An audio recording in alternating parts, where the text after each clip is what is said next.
Well, hello everyone. Hello. Good afternoon, everyone. Yeah, good afternoon, quiz. How you doing this fine Thursday? Hmm. It's Well, I know loaded question, right? I it know. is a loaded So question. just You know, just we'll be honest. We've already been talking about it. We've been before we watching the news. begin, I Uh, think we should take hmm a moment of silence Yes, and give up our thoughts for the Republic that died today.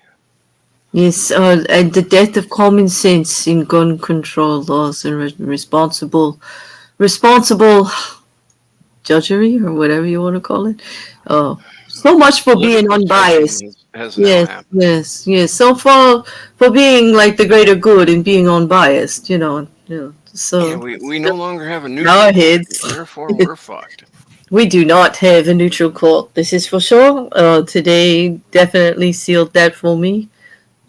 Not that I think they have to do everything that I think. Well, even the rationale and the way they spoke on it, Exactly. I bow my head for the death of common sense and reasoning lying here in SCOTUS in the United Right. States. I mean, first Yes.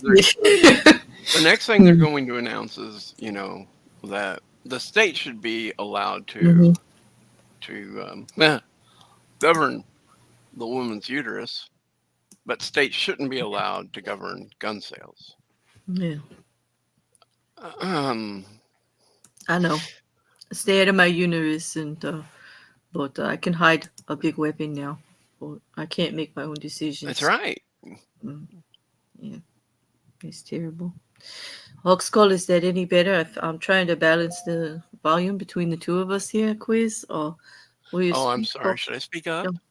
No. They said that. Well, I always my mic is usually quite booming as it is. Boom, So baby, boom, baby, boom, oh, baby, good. boom. Thank you, and thank you, Hawk, for letting us know. Yes, everyone speak up whenever anything like that happens, cause like I don't want to hurt your eardrums. I don't want to be annoying either. Yeah. So So tell me something, yeah, Claire. I'll try. What Mhm. are we going to do here today? Today, today we're supposed to be watching. This is the. You mean today, like right here on YouTube, or you mean today in general in history? Because, like, Today yeah. here on YouTube. How about Okay, good. let's Thank do you, the because simplest one I first. was like, oh damn, it's going to take a while. But today here on YouTube, this is actually the third, what was going to be the third session of the hearing, the congressional hearings, that was rescheduled from June 15th. They were going to be talking about how the Department of Justice was infiltrated, influenced, and uh, harassed, whatever, however you want to call it, um, Yeah. everything that was done with the Department of Justice and how it was manipulated. There's a good word, the M But word. I always thought the Department of Manipulated. Hmm. Justice was under the presidency. Am I wrong about this? They I are thought they under the always served the presidency. president. They serve the president, except for when the president wants to break the law. Like sometimes people that work for the Department of Justice, being the Department of Justice, don't want to do that kind of stuff. It's amazing. Sometimes Wow, you it mean they actually happens. want to uphold justice? I know. Exactly. And you know what? And sometimes that's kind of nice to see. And in this case, It it's is. going to be quite eye opening. Uh, everybody keeps asking me in my DMs, especially those from other countries, like, why are there no charges being pressed against what's obviously was a coordinated effort to do the wrong thing? I'm like, well, in our Because country. our Department of Justice Hmm. moves slowly. Hmm. And that's because It they does. have a 95% kill rate. Hmm. I mean, you go to court against the Department of Justice, and most likely They you're didn't waste either going to time. settle, you're going to Hmm. get found guilty, Hmm. or you're going to get off from some obscure way, but Yeah. you're pretty much screwed. And that's what they do. They do it slow, they do it methodical, and when Mhm. they take you to court, they're ready. Yep. Yeah. You know what? The key. Pretty much. You got it right there. That's exactly it. And what we have to do also is there's three parts. Like we have to prove, and I think they're doing so with this testimony the best that they can. The three arms. We have to prove not only was the executive branch involved, but also Congress and Hmm. legally in the Department of Justice, that there was some type of coercion and construction going here to make all of this happen. There was manipulation going on. There was coercion going on. There was a coordinated effort to accomplish the overturning of the election that the people wanted, the people voted for, to try to disregard it and put it aside. Um, they've got to be able to prove that in all three of those functions, and they've been laying the groundwork pretty well, the best that they can. Mm. I mean, they should be very, very interesting, you know. It will. It will Um, definitely be interesting. And yesterday, or at least after mhm. the hearing was over, was quite fun to watch. Yeah, A former president try to explain, not yesterday, but the day before. yeah, yeah. Actually, he did a lot yesterday too. But anyway, Try to explain why he treated tried people the way he yeah, treated try to people. explain how he wasn't really looking to get votes to overturn the election in Georgia. No, he just used that language. He just said those Yeah, words, but he just that said wasn't that. what he He meant. didn't mean that though. He didn't mean That's that. not exactly what he meant. I'm glad you found the. I could just like, because actually, while I was watching some of that, I was actually like, I wonder if Quiz is doing what I'm doing right now, just chuckling under my breath, going, "There you go." Like that's all you can do. It's like, well, you heard it, you saw it, but don't believe it. That's not what I meant. Like you should know me better. This is what I really meant to say. I was like, gosh, because how do you like when you get somebody's real actual words and use them against them? Because that's I just mean, what they that's the said. problem. Is It's, he? you got to blame the listener now and say your ears are mistaken. Obviously, you're hearing it the wrong way. Yeah, you know me. I'm always lying. I'm always a bullshitter. I was just Yeah. talking because, I just wanted to talk to Mr. Raffensperger and the woman in Michigan and Hmm. all of these people. I was just bullshitting with them. It really wasn't meant to be taken Hmm. seriously. I'm like Fox News. You should never listen to me. No, I'm like, yeah, I don't want to. Yeah, I don't even want to go after like a whole news organization, but I guess that wouldn't even be like going after a whole news organization, would it? Yeah, they're no longer they're not a news organization. What are they? Remember, Aren't they categorized now under entertainment and commentary? entertainment. Please don't I, listen I to kid the you not. people who are They can't. speaking because Yeah. they're full of bullshit. But it's fun to listen to the people who are full of bullshit. Well, yeah, it is. If they didn't take themselves so damn seriously, like they were speaking the truth, I could, But when they kind of actually take themselves that seriously, like they're actually saying something, like I get a little upset.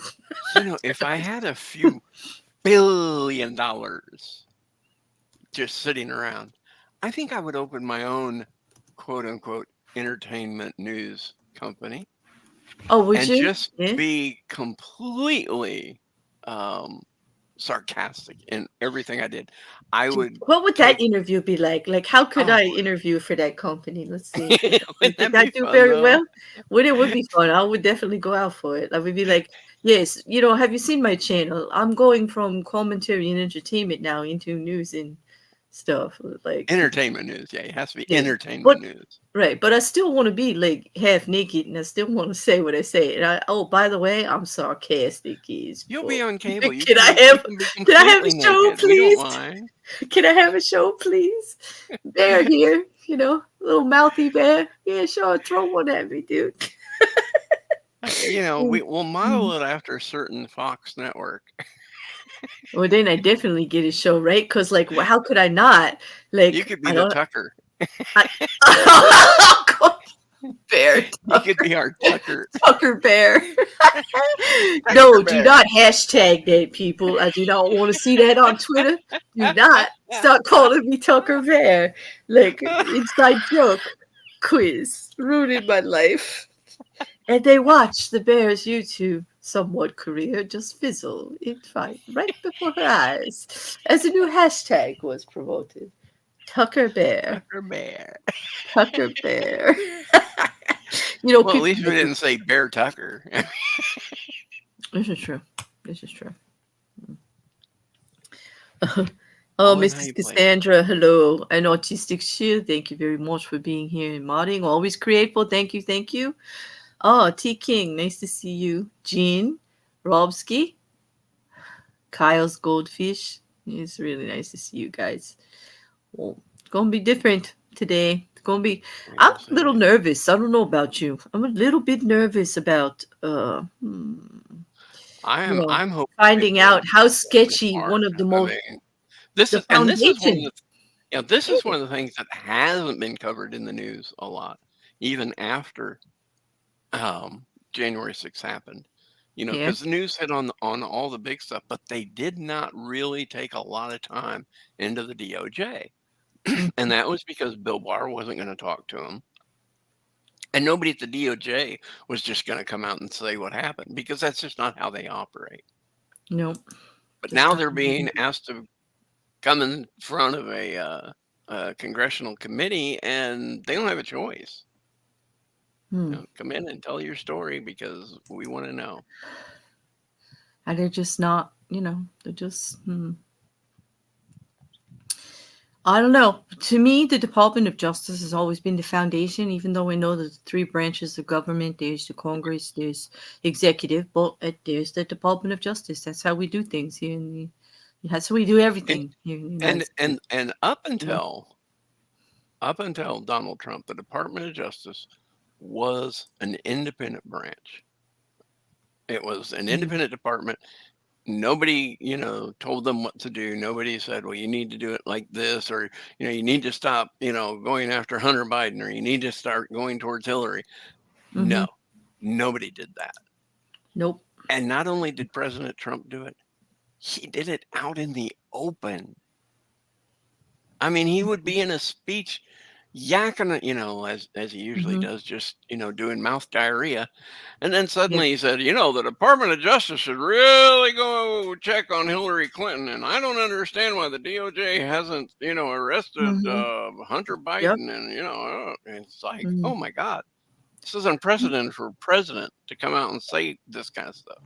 He did, and he just thought it was his personal, like he does most things, his personal weaponry to use for whatever whim he had, whatever his causes were.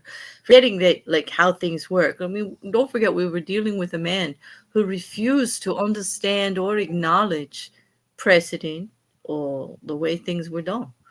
He didn't Yep. even understand how laws got put forward or what was necessary. People would tell him. I mean, I understand. I'm not calling him stupid. I'm just calling him stubborn.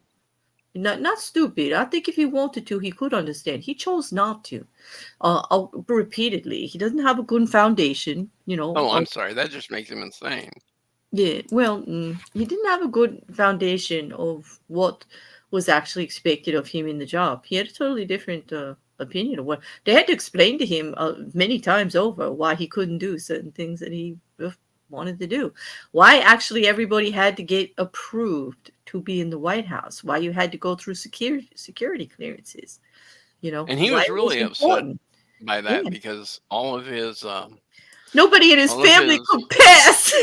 well, besides that, I mean, none of the Uber drivers could get him his No, McDonald's either. I mean, it's true, and he just couldn't do whatever he wanted, and he just couldn't get whatever he wanted, and there was a process for everything, and there let's was a face it. way things were done. When you put Yeah. a button on your phone to call for a Coke, you're pretty messed up. Isn't that kind of a rumor, though? I don't even believe that one. I think they were Oh, having at him for I that. don't think I so. mean, I think it was there is true a with him. button where the president can obviously call down to the kitchen and get whatever he wanted.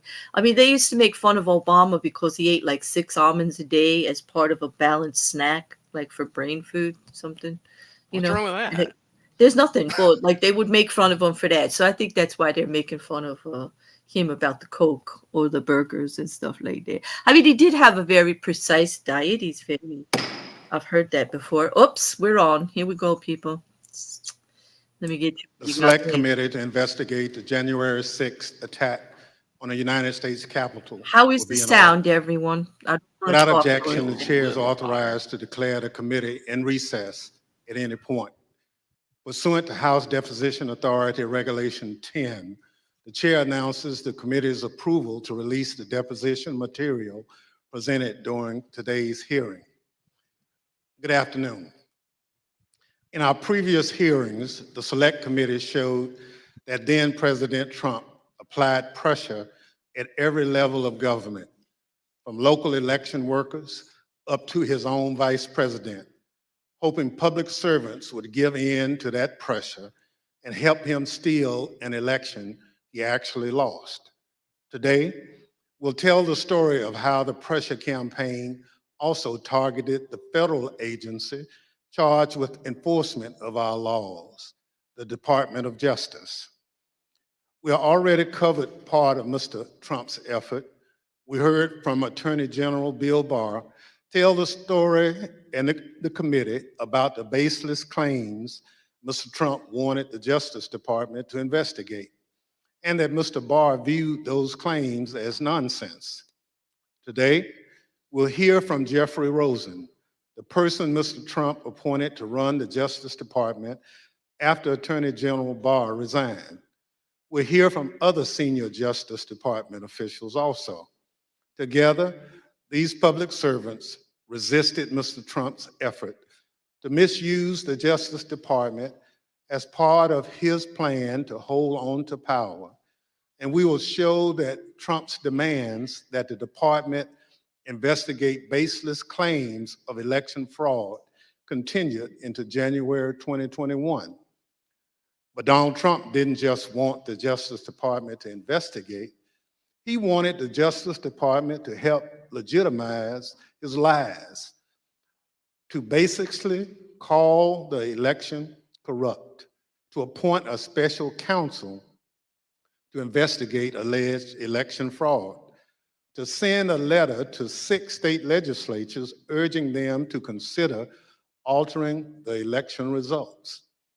And when these and other efforts fail, Donald Trump sought to replace Mr. Rosen, the acting Attorney General, with a lawyer who he believed would inappropriately put the full weight of the Justice Department behind the effort to overturn the election.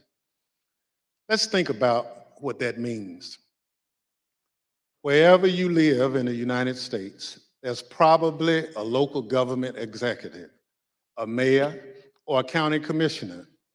There's also an official responsible for enforcing the laws, a district attorney or a local prosecutor. Imagine if your mayor lost a re-election bid, but instead of conceding the race, they picked up the phone, called the district attorney, and said, I want you to say this election was stolen. I want you to tell the Board of Elections not to certify the results. That's essentially what Donald Trump was trying to do with the election for President of the United States. It was a brazen attempt to use the Justice Department to advance the president's personal political agenda. Today, my colleague from Illinois, Mr. Kinzinger, and other witnesses will walk through the Select Committee's findings on these matters. But first, I recognize our distinguished Vice Chair, Ms. Cheney of Wyoming, for any opening statement she's care to offer. Thank you very much, Mr. Chairman. At this point, our committee has just begun to show America the evidence that we have gathered. There is much more to come, both in our hearings and in our report. But I'd like to take just a moment to put everything we've seen in context. We have already seen how President Trump falsely declared victory on November 3rd, 2020, how he and his team launched a fraudulent media campaign that persuaded tens of millions of Americans that the election was stolen from him. Donald Trump intentionally ran false ads on television and social media, featuring allegations that his advisors and his Justice Department repeatedly told him were untrue. We have also seen how Donald Trump launched a fraudulent fundraising campaign that raised hundreds of millions of dollars, again, based on those same false election fraud allegations. We have seen how President Trump and his allies corruptly attempted to pressure Vice President Pence to refuse to count lawful electoral votes and obstruct Congress's proceedings on January 6th, and how he provoked a violent mob to pursue the Vice President and others in our Capitol. We've seen how the President oversaw and personally participated in an effort in multiple states to vilify, threaten, and pressure election officials, and to use false allegations to pressure state legislators to change the outcome of the election. We've seen how President Trump worked with and directed the Republican National Committee and others to organize an effort to create fake electoral slates, and later to transmit those materially false documents to federal officials, again as part of his planning for January 6th. We have seen how President Trump persuaded tens of thousands of his supporters to travel to Washington, D.C. for January 6th. And we will see in far more detail how the President's rally and march to the Capitol were organized and choreographed. As you can tell, these efforts were not some minor or ad hoc enterprise concocted overnight. Each required planning and coordination. Some required significant funding. All of them were overseen by President Trump. And much more information will be presented soon regarding the President's statements and actions on January 6th. Today, as Chairman Thompson indicated, we turn to yet another element of the President's effort to overturn the 2020 election, this one involving the Department of Justice. A key focus of our hearing today will be a draft letter that our witnesses here today refused to sign. This letter was written by Mr. Jeff Clark with another Department of Justice lawyer, Ken Klukowski, and the letter was to be sent to the leadership of the Georgia State Legislature. Other versions of the letter were intended for other states. Neither Mr. Clark nor Mr. Klukowski had any evidence of widespread election fraud, but they were quite aware of what Mr. Trump wanted the department to do. Jeff Clark met privately with President Trump and others in the White House and agreed to assist the president without telling the senior leadership of the department who oversaw him. As you will see, this letter claims that the U.S. Department of Justice's investigations have, quote, identified significant concerns that may have impacted the outcome of the election in multiple states, including the state of Georgia. In fact, Donald Trump knew this was a lie. The Department of Justice had already informed the President of the United States repeatedly that its investigations had found no fraud sufficient to overturn the results of the 2020 election. The letter also said this, quote, in light of these developments, the department recommends that the Georgia General Assembly should convene in special session, end quote, and consider approving a new slate of electors. And it indicates that a separate, quote, fake slate of electors supporting Donald Trump has already been transmitted to Washington, D.C. For those of you who have been watching these hearings, the language of this draft Justice Department letter will sound very familiar. The text is similar to what we have seen from John Eastman and Rudy Giuliani, both of whom were coordinating with President Trump to overturn the 2020 election. When one of our witnesses today, Mr. Donoghue, first saw this draft letter, he wrote this, quote, this would be a grave step for the department to take, and it could have tremendous constitutional, political, and social ramifications for the country, end quote. This committee agrees. Had this letter been released on official Department of Justice letterhead, it would have falsely informed all Americans, including those who might be inclined to come to Washington on January 6th, that President Trump's election fraud allegations were likely very real. Here is another observation about this letter. Look at the signature line. It was written by Jeff Clark and Mr. Klukowski, not just for Clark's signature, but also for our witnesses today, Jeff Rosen and Richard Donoghue. When it became clear that neither Mr. Rosen nor Mr. Donoghue would sign this letter, President Trump's plan necessarily changed. As you will hear today, Donald Trump offered Mr. Clark the job of acting Attorney General, replacing Mr. Rosen, with the understanding that Clark would send this letter to Georgia and other states and take other actions the president requested. One other point. Millions of Americans have seen the testimony of Attorney General Barr before this committee. At one point in his deposition, the former Attorney General was asked why he authorized the Department of Justice to investigate fraud in the 2020 election at all. Why not just follow the regular course of action and let the investigations occur much later in time, after January 6th? Here's what he said. Felt the responsible thing to do was to be in a position to have a view as to whether or not there was fraud. And frankly, I think the fact that I put myself in the position that I could say that we had looked at this and didn't think there was fraud was really important to moving things forward. And I sort of shudder to think what the situation would have been if the position of the department was, we're not even looking at this until after Biden's in office. I'm not sure we would have had a transition at all. I want to thank each of our witnesses before us today for your role in addressing and rebutting the false allegations of fraud at the root of January 6th. And thank you for standing up for the Constitution and for the rule of law. Of course, not all public officials behaved in the honorable way our witnesses did. At the close of today's hearing, we will see video testimony by 3 members of Donald Trump's White House staff.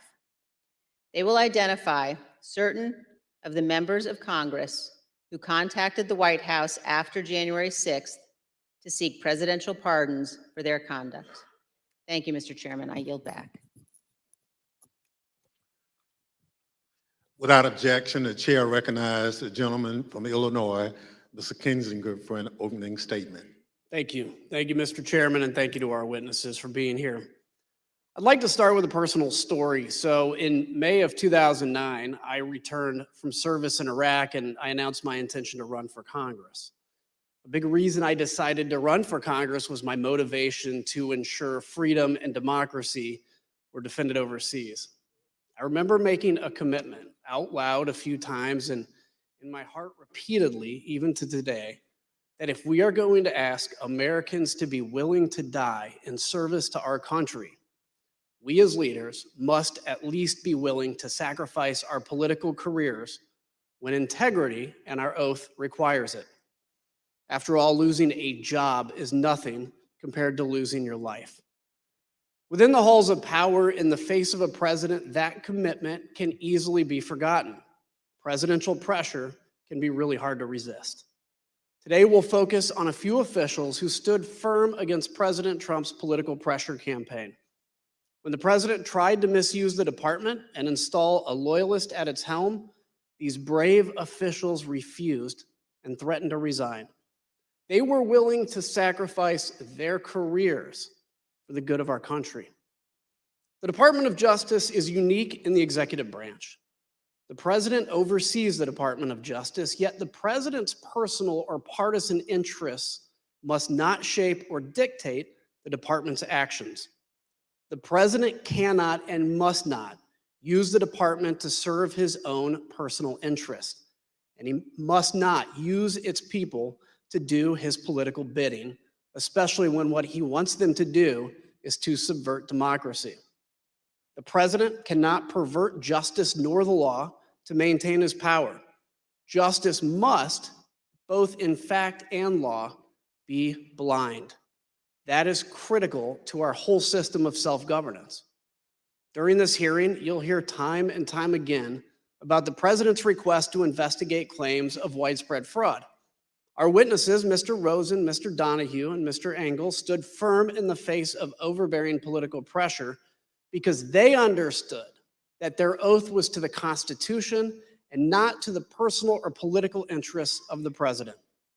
The president and his allies became keenly aware that with legal challenges exhausted and electoral votes certified, their only hope would be a last-ditch scheme to prevent Congress from certifying the win, thus throwing the entire system into constitutional chaos. The president wanted the department to sow doubt in the legitimacy of the election, to empower his followers and members of Congress to take action. If the department could just lend its credibility to the conspiracies, people would have the justification they needed to spread the big lie.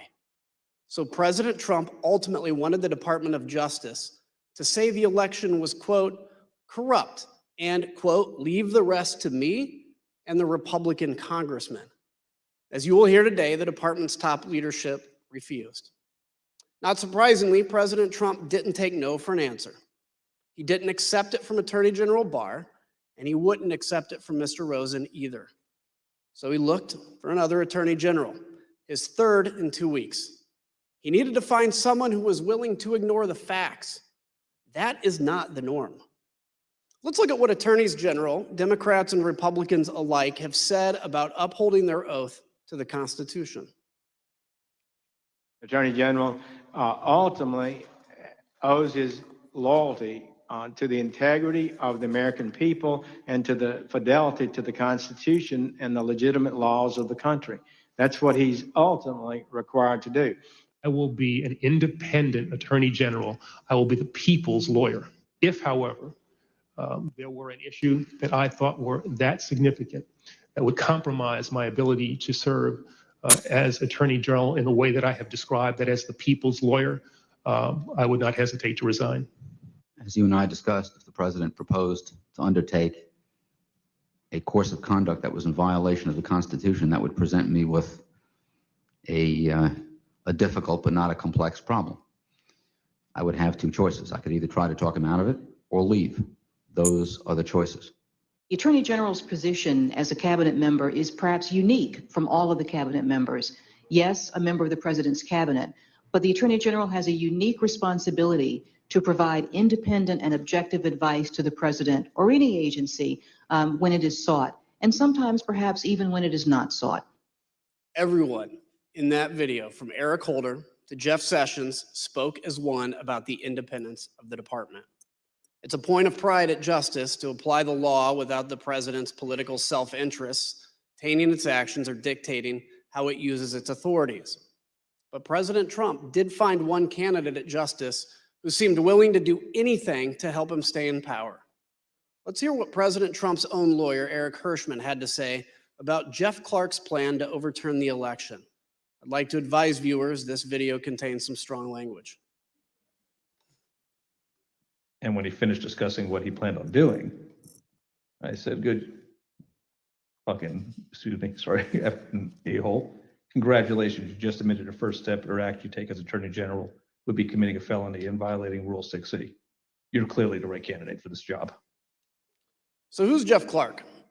An environmental lawyer with no experience relevant to leading the entire Department of Justice. What was his only qualification? That he would do whatever the president wanted him to do, including overthrowing a free and a fair democratic election. President Trump's campaign to bend the Justice Department to his political will culminated in a showdown on January 3rd. Today, we will take you inside that early evening Oval Office meeting where top Justice Department officials met with the president. At stake, the leadership and integrity of the Department of Justice. The meeting took about another 2.5 hours from the time I entered. It was entirely focused on whether there should be a DOJ leadership change. I was sitting directly in front of the president. Jeff Rosen was to my right, Jeff Clark was to my left. He looked at me and underscored, well, the one thing we know is you're not going to do anything. You don't even agree that the concerns that are being presented are valid. And here's someone who has a different view. So well, why shouldn't I do that? You know, that's how the discussion then proceeded. Jeff Clark was proposing that Jeff Rosen be replaced by Jeff Clark. And I thought the proposal was asinine. What were Clark's purported bases for why it was in the president's interest for him to step in? What would he do? How would things change, according to Mr. Clark in the meeting? He repeatedly said to the president that if he was put in the seat, he would conduct real investigations that would, in his view, uncover widespread fraud. he would send out the letter that he had drafted, and that this was a last opportunity to sort of set things straight with this defective election, and that he could do it. And he had the intelligence and the will and the desire to pursue these matters in the way that the president thought most appropriate. And he was making a pitch, and every time he would get clobbered over the head, he would say, like a call to order, the president's your decision, you get the chance to make this decision, and you've heard everybody and you can make your determination. And then we jump back in and really clobber him. I made the point that Jeff Clark is not even competent to serve as the Attorney General. He's never been a criminal attorney. He's never conducted a criminal investigation in his life. He's never been in front of a grand jury, much less a trial jury. And he kind of retorted by saying, well, I've done a lot of very complicated appeals and civil litigation, environmental litigation, and things like that. And I said, that's right, you're an environmental lawyer. How about you go back to your office and we'll call you when there's an oil spill. And Pat Cipollone weighed in at one point, I remember saying, that letter that this guy wants to send, that letter is a murder-suicide pact. It's going to damage everyone who touches it. And we should have nothing to do with that letter. I don't ever want to see that letter again. And so we went along those lines. I thought Jeff's proposal, Clark's proposal, was nuts. I mean, this guy said at a certain point, listen, the best I can tell is the only thing you know about environmental and elections challenges is they both start with E. And based on your answer tonight, I'm not even certain you know that. The president said, suppose I do this. Suppose I replace him, Jeff Rosen, with him, Jeff Clark. What do you do? Well, we know these men before us did the right thing. But think about what happens if these justice officials make a different decision. What happens if they bow to the pressure? What would that do to us as a democracy, as a nation? Imagine a future where the president could screen applicants to the Justice Department with one question. Are you loyal to me or to the Constitution? And it wouldn't take long to find people willing to pledge their loyalty to the man. We know many of President Trump's vocal supporters on January 6th also wanted the Justice Department to do whatever he asked, as long as it meant he could stay in power. They made sure Justice Department officials heard his message as they protested loudly in front of the department on their way to the Capitol on January 6th. Do your job! Do your job! Do your job! Do your job! Do your job! Live in D.C., we're marching to the Capitol. We are at the Department of Justice right now telling these cowards to do their job. They're going to take the Capitol.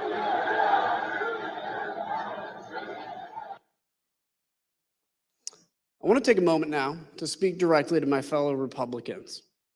Imagine the country's top prosecutor with the power to open investigations, subpoena, charge crimes, and seek imprisonment. Imagine that official pursuing the agenda of the other party instead of that of the American people as a whole. And if you're a Democrat, imagine it the other way around. Today, President Trump's total disregard for the Constitution and his oath will be fully exposed. Now let's get this hearing underway so we can do our part to protect the freedoms that we often take for granted, so that we can see how close we came to losing it all. I now yield back to the chairman. We're joined today by three distinguished witnesses who each served in the Trump administration in the months preceding January 6th. Mr. Jeffrey Rosen served at the Department of Justice from May 2019 until January 2021. With President Trump's nomination and the confirmation of the United States Senate, he became the United States Deputy Attorney General. In December 2020, he took the mantle of Acting Attorney General. Mr. Richard Donoghue has served in the Department of Justice for over 14 years. Mr. Donoghue was a United States Attorney for the Eastern District of New York, then became Mr. Rosen's Principal Associate Deputy Attorney General, and finally, Acting Deputy Attorney General. Mr. Donoghue also served more than 20 years in the United States military, including the 82nd Airborne and the Judge Advocates General Corps. We are also joined by Mr. Steve Engel, the former Assistant Attorney General for the Office of Legal Counsel. He was nominated by the former president and confirmed by the Senate during the Trump administration. He served from November 2017 to January 2021 and has now returned to private practice. I will now swear in our witnesses. The witnesses will please stand and raise their right hands. Do you swear unaffirmed under penalty of perjury that the testimony you're about to give is the truth, the whole truth, and nothing but the truth, so help you God? Thank you. You may be seated. Let the record reflect the witnesses all answered in the affirmative. I now recognize myself for questions.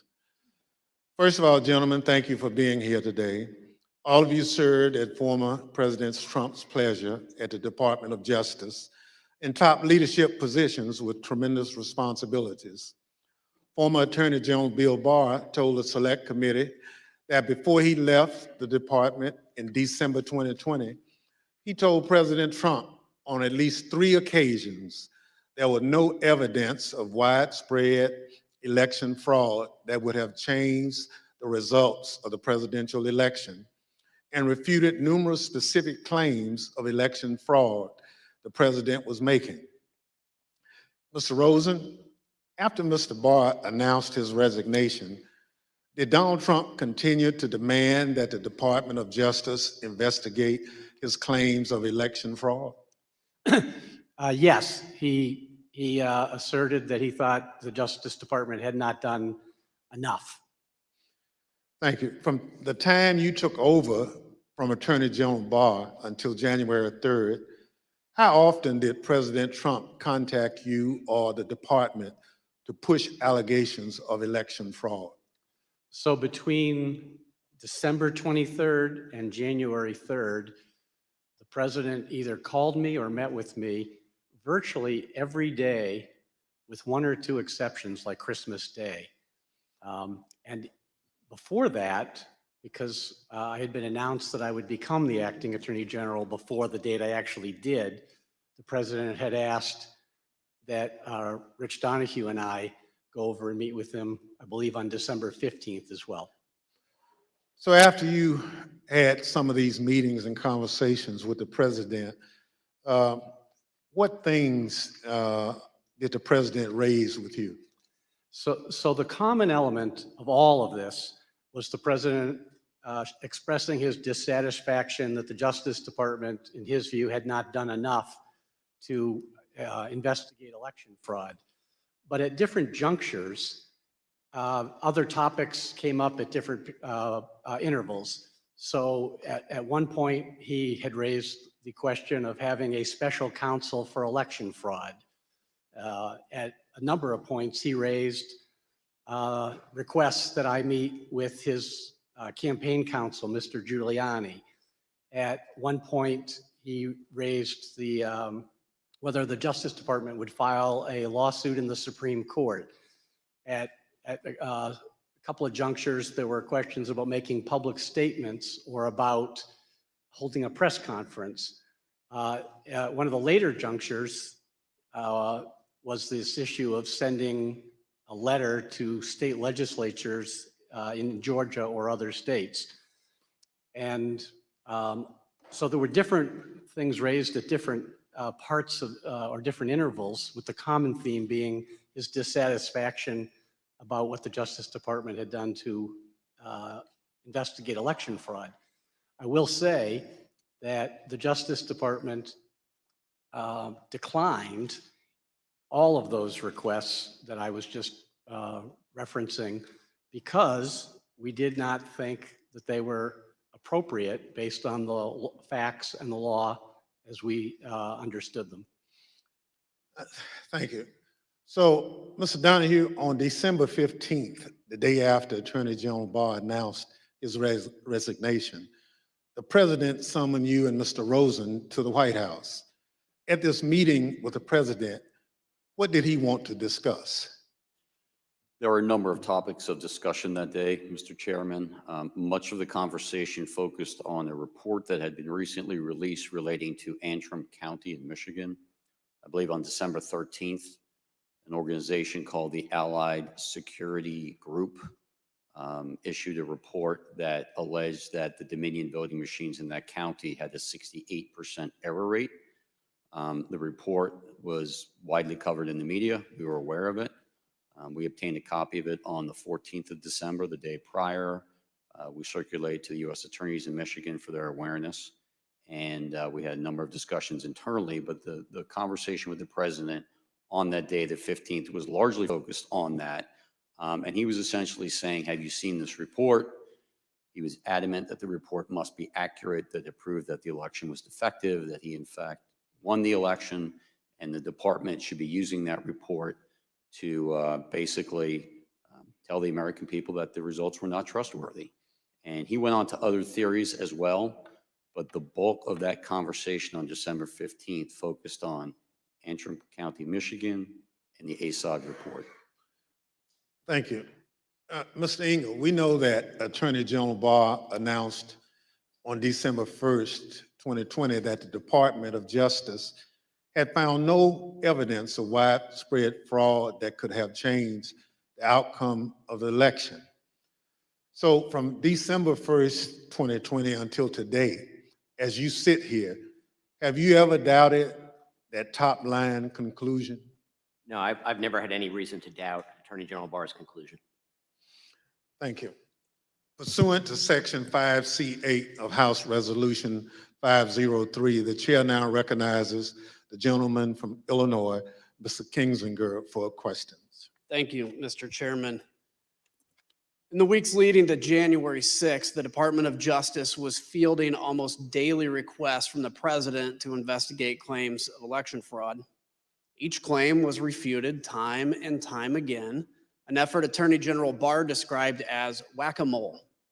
When each of the president's efforts failed, he resorted to installing a new attorney general to say the election was illegal and corrupt, simply so he could stay in power. President Trump started leaning on the Justice Department the first chance he got. On November 29th, his first television interview after the election. Where is the DOJ and the FBI in all of this, Mr. President? You have laid out some serious charges here. Shouldn't this be something that the FBI is investigating? Are they? Missing in action. Is the DOJ investigating? Missing in action. Can't tell you where they are. Republican congressmen echoed the president just 2 days later. They wrote a letter to Attorney General Barr, laying into the Justice Department for a, quote, shocking lack of action in investigating the claims of election fraud. That same day, Attorney General Barr stated publicly that President Trump's claims had no merit. Ignoring the top law enforcement officer in the country, Republican congressmen amplified the stolen election message to the American public. Let's listen. And so there's widespread evidence of fraud because people haven't done their jobs. Durham and Barr will deserve a big notation in history when it's written of the rise and fall of the United States if they don't clean up this mess, clean up the fraud, do your jobs, and save this little experiment in self-government. Again, I join my colleagues in calling on Attorney General Barr to immediately let us know what he's doing. We're already working on challenging the certified electors. And then what about the courts? How pathetic are the courts? January 6th, I'm joining with the fighters in the Congress, and we are going to object to electors from states that didn't run clean elections. Democracy is left undefended if we accept the result of a stolen election without fighting with every bit of vigor we can muster. The ultimate date of significance is January 6th. This is how the process works. The ultimate arbiter here, the ultimate check and balance is the United States Congress. And when something is done in an unconstitutional fashion, which happened in several of these states, we have a duty to step forward and have this debate and have this vote on the 6th of January. Today is the day American patriots start taking down names and kicking ass. Mr. Donoghue, on December 27th, you had a 90-minute conversation with the president where he raised false claim after false claim with you and Mr. Rosen. How did you respond to what you called a, quote, stream of allegations? The December 27th conversation was, in my mind, an escalation of the earlier conversations. As the former acting AG indicated, there were a lot of communications that preceded that. As we got later in the month of December, the president's entreaties became more urgent. He became more adamant that we weren't doing our job. We need to step up and do our job. And he had this arsenal of allegations that he wanted to rely on. And so I felt in that conversation that was incumbent on me to make it very clear to the president what our investigations had revealed, and that we had concluded, based on actual investigations, actual witness interviews, actual reviews of documents, that these allegations simply had no merit. And I wanted to try to cut through the noise, because it was clear to us that there were a lot of people whispering in his ear, feeding him these conspiracy theories and allegations. And I felt that being very blunt in that conversation might help make it clear to the president that these allegations were simply not true. And so as he went through them in what for me was a 90-minute conversation or so, and what for the former acting AG was a 2-hour conversation, as the president went through them, I went piece by piece to say, no, that's false. That is not true. And to correct him really in a serial fashion as he moved from one theory to another. Can you give me an example of one or two of those theories? So one that was very clear at that point was the Antrim County, the ASOG report that I mentioned earlier. The Allied Security Operations Group released this report that said 68% error rate. There was, in fact, in Antrim County, a hand recount. Had nothing to do with the department. The department did not request that. That was pursuant to litigation brought by other parties, but there was a hand recount. So they were able to compare the hand recount to what the machines had reported. And for the ballots that were actually counted by the machine, more than 15,000, there was one error, one ballot. And I did a quick calculation and came up with 0.0063% error rate, which is well within tolerance. And so I made it very clear to the president, because he was so fixated on the ASOG report in the December 15th conversation, that in fact, our investigation revealed that the error rate was 0.0063%. So that, Mr. President's example of what people are telling you that is not true, and that you cannot and should not be relying on. So that was one very explicit one, and I think you see that reflected in my notes. We went through a series of others. The truck driver who claimed to have moved an entire tractor trailer of ballots from New York to Pennsylvania, that was also incorrect. We did an investigation where the FBI interviewed witnesses at the front end and the back end of that trailer's transit from New York to Pennsylvania. We looked at loading manifests. We interviewed witnesses, including, of course, the driver, and we knew it wasn't true. Whether the driver believed it or not was never clear to me, but it was just not true. So that was another one that I tried to educate the president on. There were a series of others, mostly in swing states. Of course, he wanted to talk a great deal about Georgia, the State Farm Arena video, which he believed, for various reasons, was, as he said it, fraud staring you right in the face. Were any of the allegations he brought up found credible? Did you find any of them credible? No. So during this conversation, did you take handwritten notes directly quoting the president? I did, and to make it clear, Attorney General Rosen called me on my government cell phone, said he'd been on the phone with the president for some time. The president had a lot of these allegations. I was better versed in what the department had done just because I had closer contact with the investigations, and the AG asked me to get on the call. Of course, I agreed. And I began taking notes only because at the outset, the president made an allegation I had not heard. I'd heard many of these things. I knew many of them were investigated. But when the president, at least when I came to the conversation, when he began speaking, he brought up an allegation I was completely unaware of. And of course that concerned us. So I simply reached out and grabbed a notepad off my wife's nightstand and a pen, and I started jotting it down. That had to do with an allegation that more than 200,000 votes were certified in the state of Pennsylvania that were not actually cast.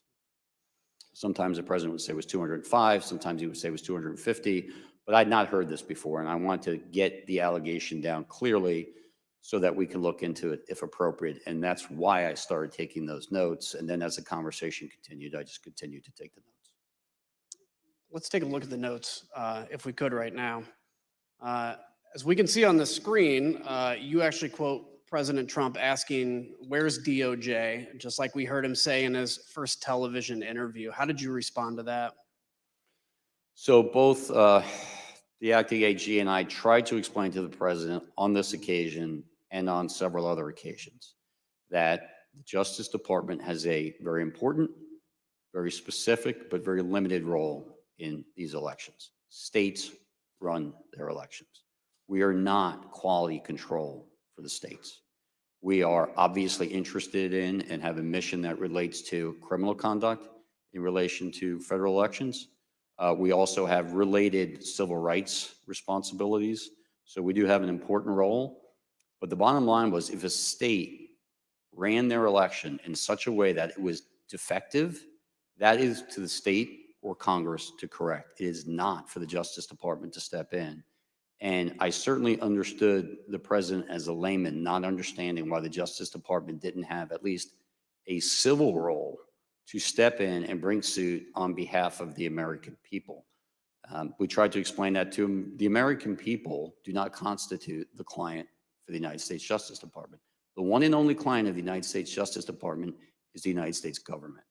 And the United States government does not have standing, as we were repeatedly told by our internal teams, OLC led by Steve Engel, as well as the Office of the Solicitor General, researched it and gave us thorough, clear opinions that we simply did not have standing. And we tried to explain that to the president on numerous occasions. Let's take a look at another one of your notes. You also noted that Mr. Rosen said to Mr. Trump, quote, "DOJ can't and won't snap its fingers and change the outcome of the election." How did the president respond to that, sir? He responded very quickly and said, essentially, that's not what I'm asking you to do. What I'm just asking you to do is just say it was corrupt and leave the rest to me and the Republican congressman. So let's now put up the notes where you quote the president. As you're speaking to that, he said, the president said, "Just say the election was corrupt and leave the rest to me and the Republican congressman." So, Mr. Donoghue, that's a direct quote from President Trump, correct? That's an exact quote from the president, yes. The next note shows that even that the president kept pressing, even though he had been told that there was no evidence of fraud. The president keeps saying that the department was, quote, "obligated to tell people that this was an illegal, corrupt election." That's also an exact quote from the president, yes. Let me just be clear. Did the department find any evidence to conclude that there was anything illegal or corrupt about the 2020 election? There were isolated instances of fraud. None of them came close to calling into question the outcome of the election in any individual state. And how would you describe the president's demeanor during that call? He was more agitated than he was on December 15th. The president throughout all of these meetings and telephone conversations was adamant that he had won and that we were not doing our job. But it did escalate over time until ultimately the meeting on January 3rd, which was sort of the most extreme of the meetings and conversations. So I want to make sure we don't gloss this over. Just say it was corrupt and leave the rest to us. The president wanted the top Justice Department officials to declare that the election was corrupt, even though, as he knew, there was absolutely no evidence to support that statement. The president didn't care about actually investigating the facts. He just wanted the Department of Justice to put its stamp of approval on the lies. Who was going to help him? Well, Jeff Clark. Mr. Rosen, on Christmas Eve, your first official day as the acting Attorney General, President Trump called you. What did he want to talk about? The same things he was talking about publicly. He wanted to talk about that he thought the election had been stolen or was corrupt, and that there was widespread fraud. And I had told him that our reviews had not shown that to be the case. So we had an extended discussion, probably 15, maybe 20 minutes, something like that, with him urging that the Department of Justice should be doing more with regard to election fraud. Did he mention Jeff Clark's name? Yes. It was just in passing. He made what I regarded as a peculiar reference. I don't remember the exact quote, but it was something about, did I know Jeff Clark, or did I know who he was, or something like that. And I told him I did. And then the conversation just moved on. But when I hung up, I was quizzical as to how does the president even know Mr. Clark? I was not aware that they had ever met or that the president had been involved with any of the issues in the civil division. So it was a bit of a surprise when he brought his name up? Yes. So Mr. Clark was the acting head of the civil division and head of environmental and natural resources division at the Department of Justice. Do either of those divisions have any role whatsoever in investigating election fraud, sir? No. And to my awareness, Jeff Clark had had no prior involvement of any kind with regard to the work that the department was doing that Attorney General Barr has talked about to this committee. So let's take a minute and explain why the president mentioned Jeff Clark's name to Mr. Rosen here on Christmas Eve. On December 21st, some Republican members of Congress met with President Trump in the White House to talk about overturning the 2020 election. Let's hear Representative Marjorie Taylor Greene talk about how this meeting got set up.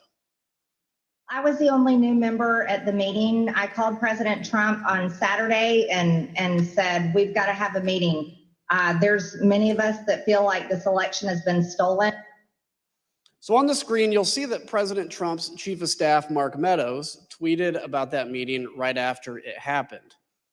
He said, quote, several members of Congress just finished a meeting in the Oval Office with President Donald Trump, preparing to fight back against mounting evidence of voter fraud. Stay tuned. On the same day he met with these Republican members of Congress, President Trump called into a conservative political convention, and he used the opportunity to pressure the Department of Justice to investigate his bogus claims. The problem is we need a party that's going to fight, and we have some great congressmen and women that are doing it, and we have others, some great fighters, but we won this in a landslide. They know it, and we need backing from like the Justice Department, and other people have to finally step up. The Select Committee obtained records from the National Archives that show that Scott Perry was one of the congressmen who joined that meeting. We learned from White House records that you'll now see on the screen that the very next day, Representative Perry returned to the White House. This time he brought a Justice Department official named Jeffrey Clark. Representative Perry provided the following statement to his local TV affiliate. He said, quote, throughout the past 4 years, I've worked with Assistant Attorney General Clark on various legislative matters. When President Trump asked if I would make an introduction, I obliged. But why Jeff Clark? Let's hear Mr. Giuliani explain the kind of person that he and the president wanted at the top of justice. I remember ever recommending to anybody that Mr. Clark, meaning Jeffrey Clark at DOJ, be given election-related responsibilities.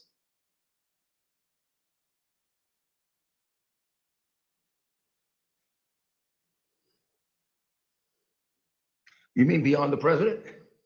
Correct.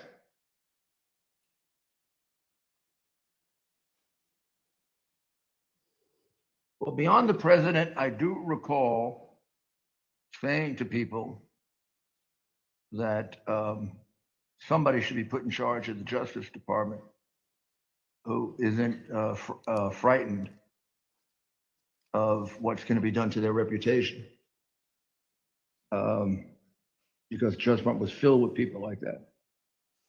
Should put somebody that's not frightened of what's going to be done to their reputation. Mr. Donoghue, when you told the president that you wouldn't pursue baseless claims of fraud, was it because you were worried about your reputation? No, not at all. Mr. Clark's name was also mentioned in the White House in late December and early January, as described by a top aide to Mark Meadows, Cassidy Hutchinson. Was it your understanding that Representative Perry was pushing for a specific person to take over the department? He wanted Mr. Jeff Clark to take over the Department of Justice. Mr. Rosen, after your call with President Trump on December 24th, you spoke with Mr. Clark on December 26th about his contact with the president. Can you tell us about that conversation? Yes. Because I had been quizzical about why his name had come up, I called him and I tried to explore if he would share if there was something I ought to know. And after some back and forth, he acknowledged that shortly before Christmas, he had gone to a meeting in the Oval Office with the president. That, of course, surprised me. And I asked him, how did that happen? And he was defensive. He said it had been unplanned, that he had been talking to someone he referred to as General Perry, but I believe is Congressman Perry. And that unbeknownst to him, he was asked to go to a meeting and he didn't know it, but it turned out it was at the Oval. He found himself at the Oval Office. And he was apologetic for that. And I said, well, you didn't tell me about it. It wasn't authorized. And you didn't even tell me after the fact. You know, this is not appropriate. But he was contrite and said it had been inadvertent and it would not happen again. And that if anyone asked him to go to such a meeting, he would notify Rich Donoghue and me. Is there a policy that governs who can have contact directly with the White House? Yes. So across many administrations for a long period of time, there's a policy that, particularly with regard to criminal investigations, restricts at both the White House end and the Justice Department end those more sensitive issues to the highest ranks. So for criminal matters, the policy for a long time has been that only the Attorney General and the Deputy Attorney General from the DOJ side can have conversations about criminal matters with the White House, or the Attorney General and the Deputy Attorney General can authorize someone for a specific item with their permission, but the idea is to make sure that the top rung of the Justice Department knows about it and is in the thing to control it and make sure only appropriate things are done. Mr. Engel, from your perspective, why is it important to have a policy like Mr. Rosen just discussed?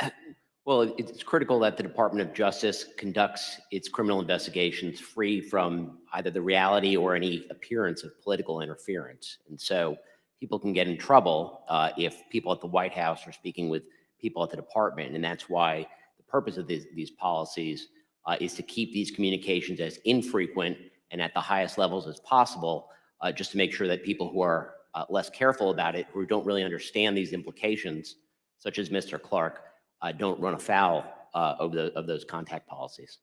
Thank you. So the Select Committee conducted an informal interview with the White House counsel, Pat Cipollone, and his deputy, Pat Philbin, about their contact with Mr. Clark, though neither has yet agreed to sit for transcribed and videotaped interviews. But Pat Cipollone told the Select Committee that he intervened when he heard Mr. Clark was meeting with the president about legal matters without his knowledge, which was strictly against White House policy. Mr. Cipollone and Mr. Philbin, like Mr. Rosen, told Mr. Clark to stand down, and he didn't. On the same day, Acting Attorney General Rosen told Mr. Clark to stop talking to the White House. Representative Perry was urging Chief of Staff Mark Meadows to elevate Clark within the Department of Justice. You can now see on the screen behind me a series of texts between Representative Perry and Mr. Meadows. They show that Representative Perry requested that Mr. Clark be elevated within the department. Representative Perry tells Mr. Meadows on December 26th that, quote, Mark, just checking in as time continues to count down. 11 days to January 6th and 25 days to inauguration. We've got to get going. Representative Perry followed up and says, quote, Mark, you should call Jeff. I just got off the phone with him, and he explained to me why the principal deputy won't work, especially with the FBI. They will view it as not having the authority to enforce what needs to be done. Mr. Meadows responds with, I got it. I think I understand. Let me work on the deputy position. Representative Perry then texts, Roger, just sent you something on Signal. Just sent you an updated file. Did you call Jeff Clark?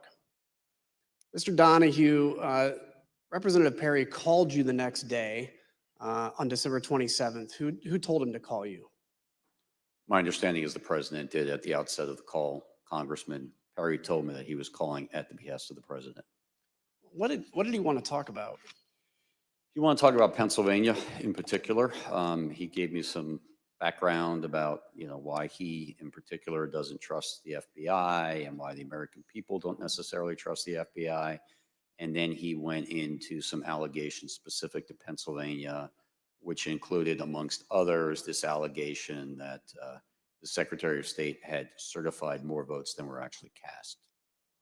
Did you direct the local U.S. Attorney's Office to investigate that claim? So Mr. Perry said that he had a great deal of information, that investigations had been done, that there was some sort of forensic type report that would be helpful to me. And I didn't know Congressman Perry. I'd never heard of him before this conversation, but I said, sir, if you've got something that you think is relevant to what the Justice Department's mission is, you should feel free to send it to me. And he did. And I was en route from New York to Washington. I got it. I looked at it on my iPhone. Obviously, I couldn't read the whole thing in transit like that, but I looked at it to get a feel for what it was, and then I forwarded it to the United States Attorney for the Western District of Pennsylvania. Did they get back to you? What did they conclude? Scott Brady looked at it. He was the Western District of Pennsylvania U.S. Attorney. Took him a couple days, but he got back in relatively short order with a pretty clear explanation for why there was no foundation for concern. The Secretary of State had not certified more votes than were actually cast.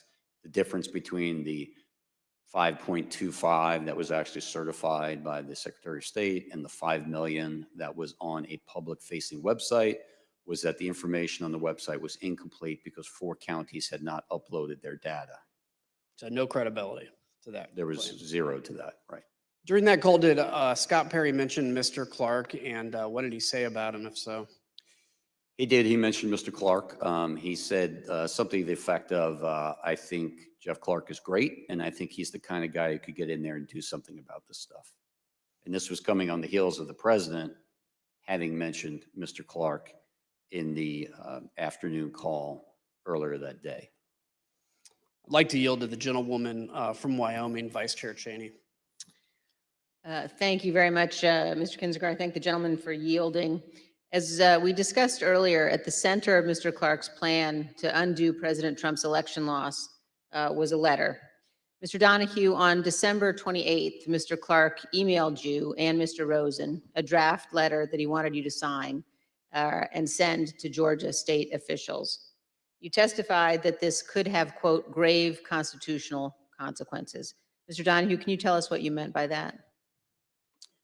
Well, I had to read both the email and the attached letter twice to make sure I really understood what he was proposing, because it was so extreme to me. I had a hard time getting my head around it initially.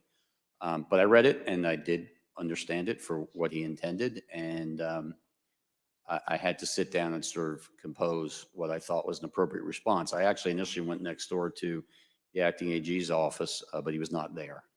We were both on that email. I knew we would both have probably a very similar reaction to it. He was not in his office, so I returned to my office and I sat down to draft a response because I thought it was very important to give a prompt response rejecting this out of hand.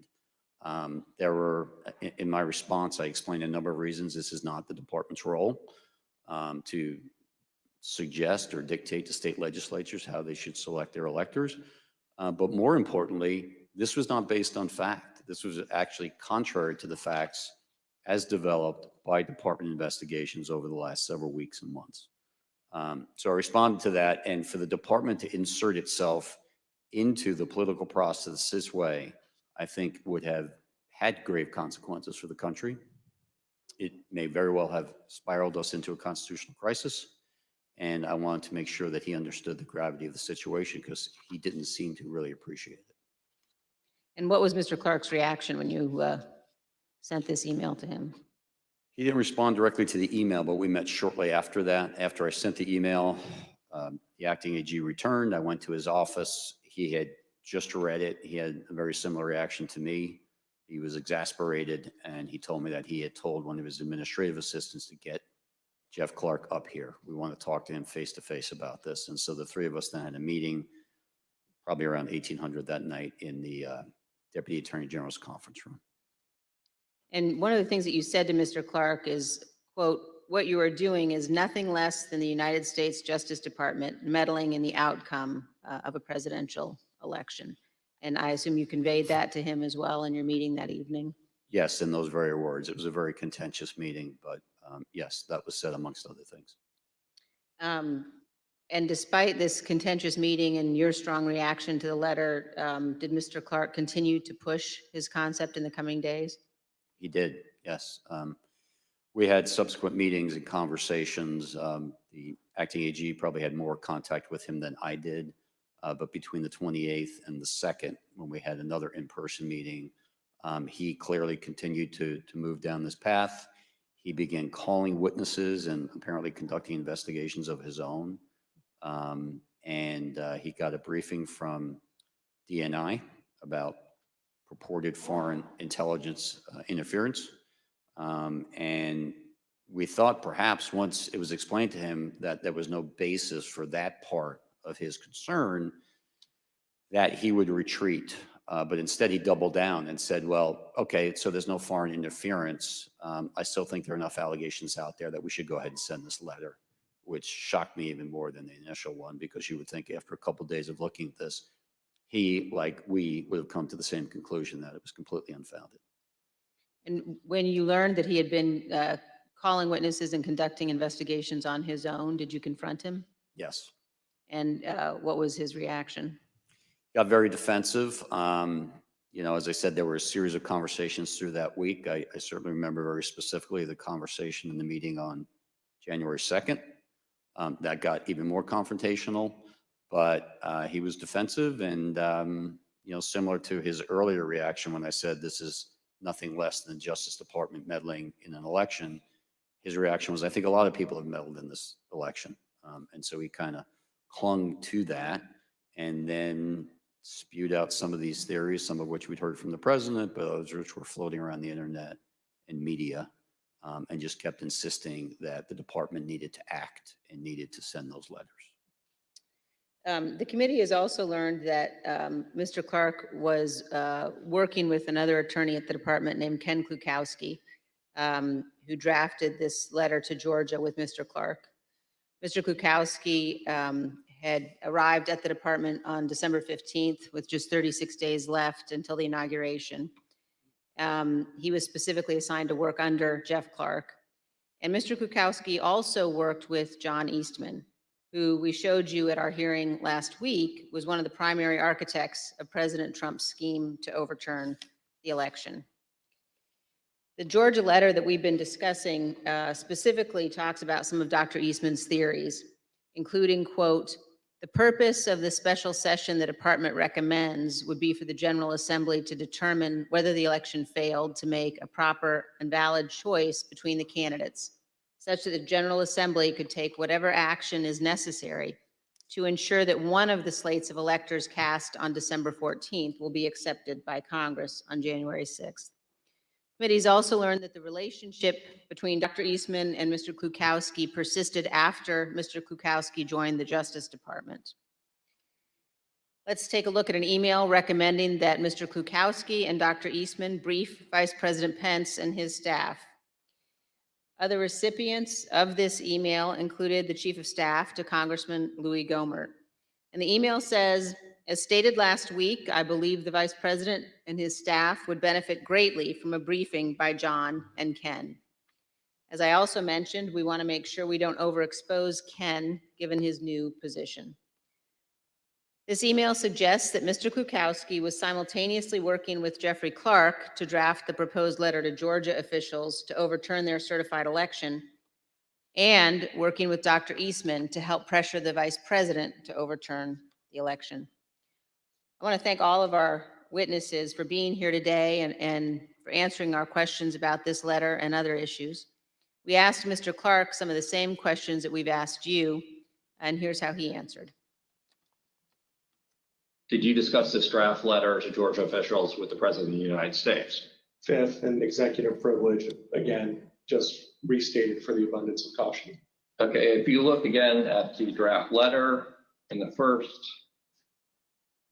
paragraph, second sentence says, the department will update you as we are able on investigatory progress, but at this time we have identified significant concerns that may have impacted the outcome of the election in multiple states, including the state of Georgia. Isn't that in fact contrary to what Attorney General Barr had said on December 1st, 2020? Fifth. Mr. Chairman, I yield back. Mr. Chairman, I reserve. Pursuant to the order of the committee of today, the chair declares the committee in recess for a period of approximately 10 minutes.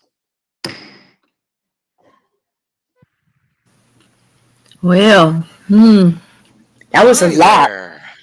Hi, that was a lot. Like all three of them at the same time sitting there. Like, You know, let's just say our condolences go out to Representative Perry of Pennsylvania.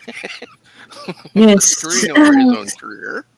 Yes, yeah, got caught. You know. Yeah. Former Attorney General former DOJ attorney Jeffrey Clark for trying to help overtake the government. I'm fixing it, Paul. Oof, I know.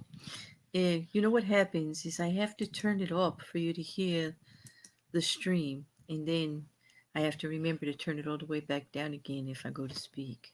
Yeah, so hopefully I'll turn it back down again to make it better. Let me know if it's low enough. Well, Go ahead, Quiz. I think you're in balance. I think it's me. Am I balanced? You think Well, I'm balanced? You microphone. heard her, everybody. Shall I She thinks declare? I'm No, balanced. wait. No. Let me clarify my statement. I meant Nope, sorry. It's already been said. If you have a problem with it, take it up with Representative Perry. I'm sure he'll figure a way out of it. I'm sure. Yeah, but he's not very good. I'm not picking anything up with Perry because his long-term endurance as far as keeping things cool are just not good. Oh, yeah. So I think today, link me, Paul. Link me. But remember, I've got a Chromebook, a potato. yeah, I think today's light shining is really going to make the rats scurry. Mhm. With, just, let's face it, Representative Perry has a hell of a big problem now. Yeah, I would think. But you see, this is the thing. They circle the wagons. Like, they're just going to protect each other no matter what. I mean, so. You can circle the wagons, but when your name's all over something and you put it there. Yeah, true. And he was quite proud of it, too. He was quite proud of it. And he was like, why not just passing it stick your around. head in the sand Yeah. and pretend that pretend you don't see us so we can't see you. So, I mean, let's Oh, act like, let's man. all act like 5-year-olds and play peekaboo. It's just, wow. It's just, I really, now that they're really trying to prove all three elements of government that were approached in regards to this event. What is call it an event? What do you want to call it? I don't know. Because it's more than just what happened on that day with the invasion of the Capitol building. It was just an unplanned tour. Yeah, it was just a protest, just a simple protest about the election. No, because a simple protest about the election wouldn't have taken weeks of advance laying of the groundwork. Would it? Not only that, but we've seen simple protests in Washington before. Matter of fact, on those very steps, we've seen simple protests. We saw it when Martin Luther King gave his famous speech. We saw it when the Vietnam War protesters were there. We saw it at the Million Man March. And it's funny how none of those people decided to, while they were there, of course, take an unplanned tour of the Capitol building. Forcibly, of course. Well, if it's not unlocked, then it's a mistake because it's during business hours. And this is a public building. Now I'm going to go soft sit on everybody. And if this is a public building, we should be allowed in by any means necessary.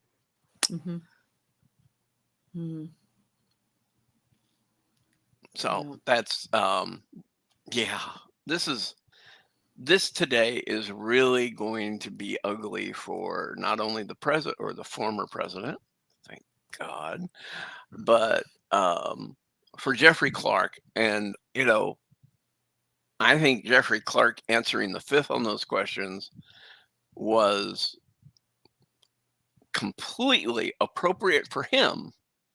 Not that I like when people answer the fifth, but he knows he screwed up. He knows that he was the author of that letter. And that letter spells out nothing but assisting the president in overturning an election. And you just can't do it.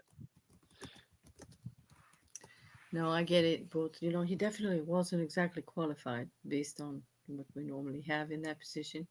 No trial experience, no criminal law. What did he write? Economic papers? Yeah, I mean, Kyle, I don't like it's frustrating when people take the fifth, but we can't toss that out. It is their right to take the fifth. Right. Yeah. I mean, if we toss that right out, then it gets lost not only for them, but for us. It gets lost for everybody. And not everybody who takes the fifth takes it because they didn't do anything wrong. Some people take the fifth because they know that the attorney that they have is an idiot. Well, this is it. But Kyle's right. I mean, Trump himself used to go out all the time and say, everybody in the mob, everybody who uses an attorney who says they take the fifth, they do it to protect themselves because they know whatever they say is going to convict them because they're guilty.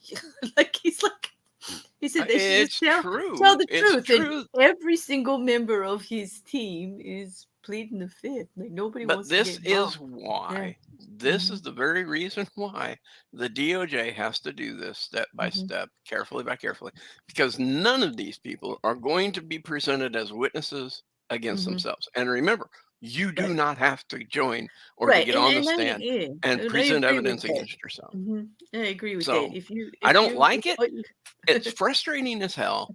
And even Trump says it's wrong to do. You know, it's not wrong, but it's cowardly. But you know, yeah, he says everything is cowardly and then goes on and does it. Well, exactly. I mean, let's face it, in the last few days of his office, these same people were coming to him saying, I want a pardon. Well, he did, you know, we don't even get me started on the pardons. You know, that romper room that went on about who he could pardon, who he couldn't pardon. He would have pardoned everybody for everything. He wanted to advance pardon himself and all his family. He was trying to figure out legally how to do that. Yeah, well, the only way I'm only laughing because he actually came out and spoke on it. Like if he didn't actually come out and say it and speak on it, I wouldn't say anything because I mean it was rumor and everything. The only way it would have happened is if he would have resigned in disgrace, by the way, and Pence would have granted him a pardon. That is it. That is the only way that could have happened. Because you know the incoming president ain't gonna do it. Well, you know, listen, but he was trying to figure out if he could pardon himself and his whole family in advance of them being convicted of anything.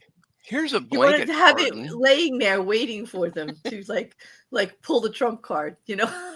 In any case in the future or in the past that we might commit a crime, this is our pardon. No, it was more like when you find out what we actually did, here's the card that's going to get us out of jail free. No, it was more like that. It was more like Unfortunately, it is that. It was more like, we know what we did and we need to plan ahead so there are no repercussions for it, because, like, let me That's use the just, office to make sure that all happens, Exactly, like Monopoly, Robsky, I jest, but it was a conversation he actually had in public. Yes, he did. He campaigned. Yeah, he said it should be allowed. He said he was upset when he found out that they told him he couldn't do it. He said there must be a way. Like, come on, this makes perfect sense. We should fix the law now. He was probably just as upset when he found out they couldn't put a McDonald's in the basement of the White House. Mm-hmm. Yeah, Kyle is quoting him. Kyle, you're so good with these quotes. They find so much stuff. Donald Trump was quoted as saying during his presidential bid, when you have your staff taking the fifth so they're not prosecuted, when you have the man that set up the illegal server taking the fifth, well, I think that's disgraceful. As she goes on, Kyle Goldfish goes on to say, wonder what he thinks now.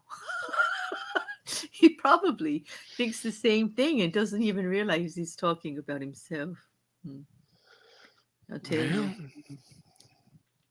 So, yeah, I don't, the light has been shown today, and yeah, I think Representative Kissinger is doing an excellent job. Man. This Republican has to take a lot of heat for being there, for one, and so does Liz Cheney, because the only ones they wanted there were the people that were actually like Scott Perry. They wanted him on the committee. Can you imagine? Okay, wait. They want an unbiased partisan. They wanted partisan. They also wanted Ron Johnson on this committee. Right, the one who tried to give fake electoral slates to the vice president. But that's all right, All right. That's a non-story, apparently. These are the people that they wanted on the committee, and they got upset when they couldn't get them, on the committee. But I have to commend Mr.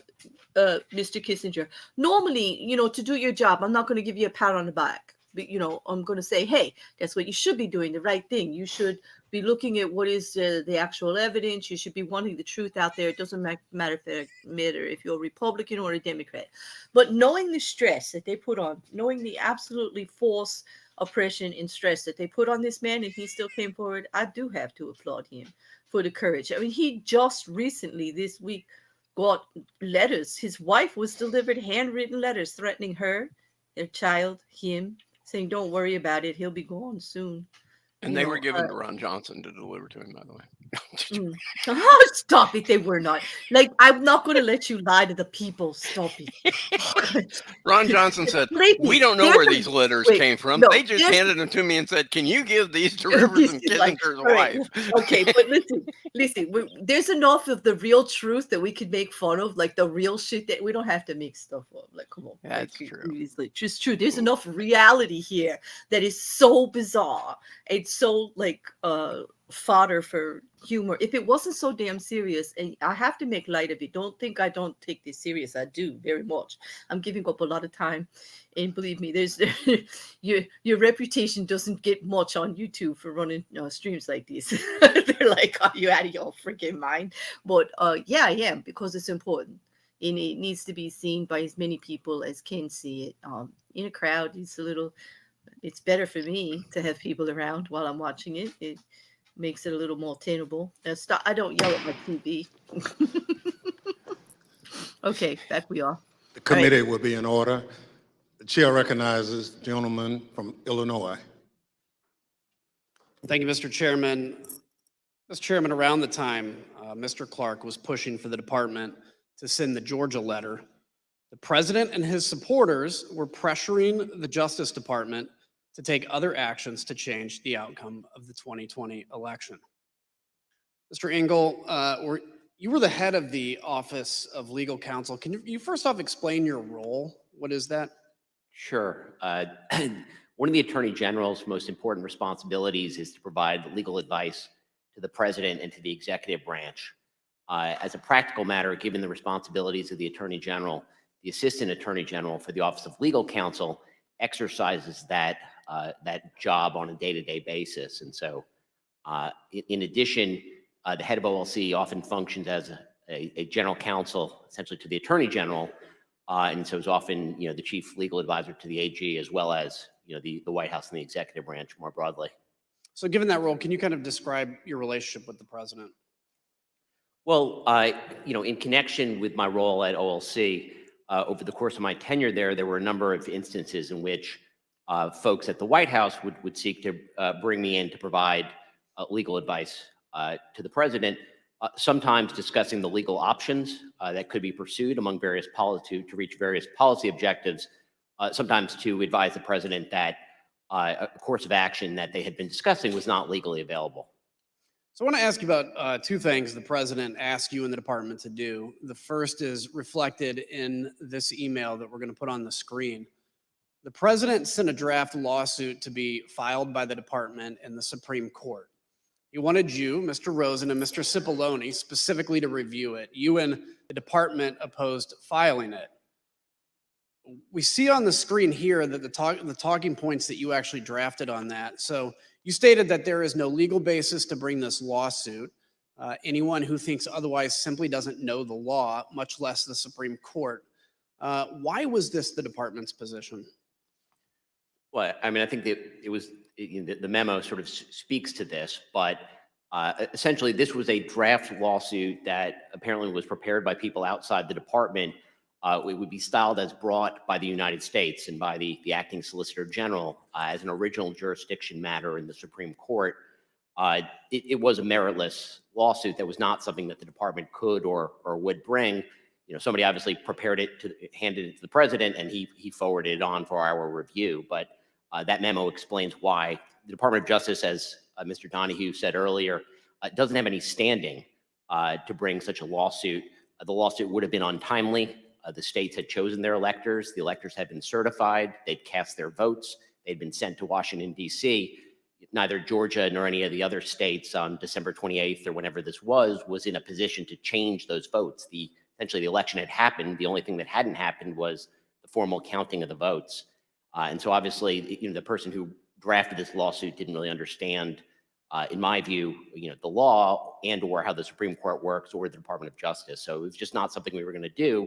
And the acting attorney general asked me to prepare a memo with talking points so that he could explain our reasons when he spoke with the president about this. So would you say it was an unusual request? It was certainly, you said the request that the department file a lawsuit from drafted by outside lawyers was certainly an unusual request. There was another issue you were asked to look into. In mid-December, did the White House ask Attorney General Barr to consider whether a special counsel could be appointed to look into election fraud issues? Yes. I mean, I think the president was probably vocal at the time that he believed that special counsel was something that should be considered to look into election fraud. And there is a specific, request where the attorney general sought my legal advice in the middle of December. And what was your conclusion? What conclusion did you reach? So this request was whether the attorney general could appoint as a special counsel a state attorney general to conduct an investigation. I mean, as a legal matter, under federal law, the attorney general actually has fairly wide discretion to delegate prosecutorial authority, including to state prosecutors, which happens to assist the department, and not uncommonly, obviously, a state attorney general exercising prosecutorial authority on behalf of the Department of Justice would be fairly uncommon. When we looked at the issue, what we saw is actually that the state was Louisiana, that the state law precluded the Louisiana Attorney General from accepting any position, any official position on behalf of the United States government. So that answered the question that it was not legally available. So during your time at the department, was there ever any basis to appoint a special counsel to investigate President Trump's election fraud claims? Well, neither Attorney General Barr nor Acting Attorney General Rosen did appoint a special counsel. You would appoint a special counsel when the department, when there's a basis for an investigation and the department essentially has a conflict of interest. It's important to get someone who's independent outside the department to handle such an investigation. Neither Attorney General Barr nor Acting Attorney General Rosen ever believed that that was appropriate or necessary in this case. In fact, Attorney General Barr had already told the president that there was no need for this special counsel. He actually stated that publicly, and we'll see that here in a video from December 21st. To the extent that There's an investigation. I think that it's being handled responsibly and professionally currently within the department. And to this point, I have not seen a reason to appoint a special counsel, and I have no plan to do so before I leave. So remember that December 21st was the same day President Trump met with Republican members at the White House to strategize about how to overturn the election, while his attorney general is out telling the public, again, that there was no widespread evidence of election fraud. And yet, 2 days later, we have President Trump tweeting, again publicly pressuring the department to appoint a special counsel. He said, quote, "After seeing the massive voter fraud in the 2020 presidential election, I disagree with anyone that thinks a strong, fast, and fair special counsel is not needed immediately. This was the most corrupt election in the history of our country, and it must be closely examined." The Select Committee's investigation revealed that President Trump went as far as to promise the job of special counsel to now discredited former Trump campaign lawyer Sidney Powell at a late night meeting on December 18th.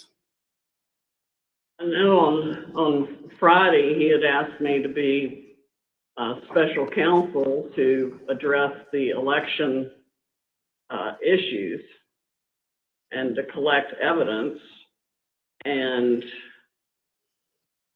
he was extremely frustrated with the lack of, I would call it, law enforcement by any of the government agencies that are supposed to act to protect the rule of law in our republic. So let's think here, what would a special counsel do? With only days to go until election certification, it wasn't to investigate anything. An investigation led by a special counsel would just create an illusion of legitimacy and provide fake cover for those who would want to object, including those who stormed the Capitol on January 6th. All of President Trump's plans for the Justice Department were being rebuffed by Mr. Rosen, Mr. Donoghue, Mr. Engel, and others. The president became desperate entering into the new year with January 6th fast approaching. President Trump rushed back early from Mar-a-Lago on December 31st and called an emergency meeting with the department's leadership. Here's Mr. Donoghue describing the last-minute meeting held at the White House on New Year's Eve. The president was a little more agitated than he had been on the meeting, in the meeting on the 15th. He discussed a variety of election matters. He did say, this sounds like the kind of thing that would warrant appointment of a special counsel. There was a point at which the president said something about, why don't you guys seize machines? Mr. Rosen, the president asked you to seize voting machines from state governments. What was your response to that request?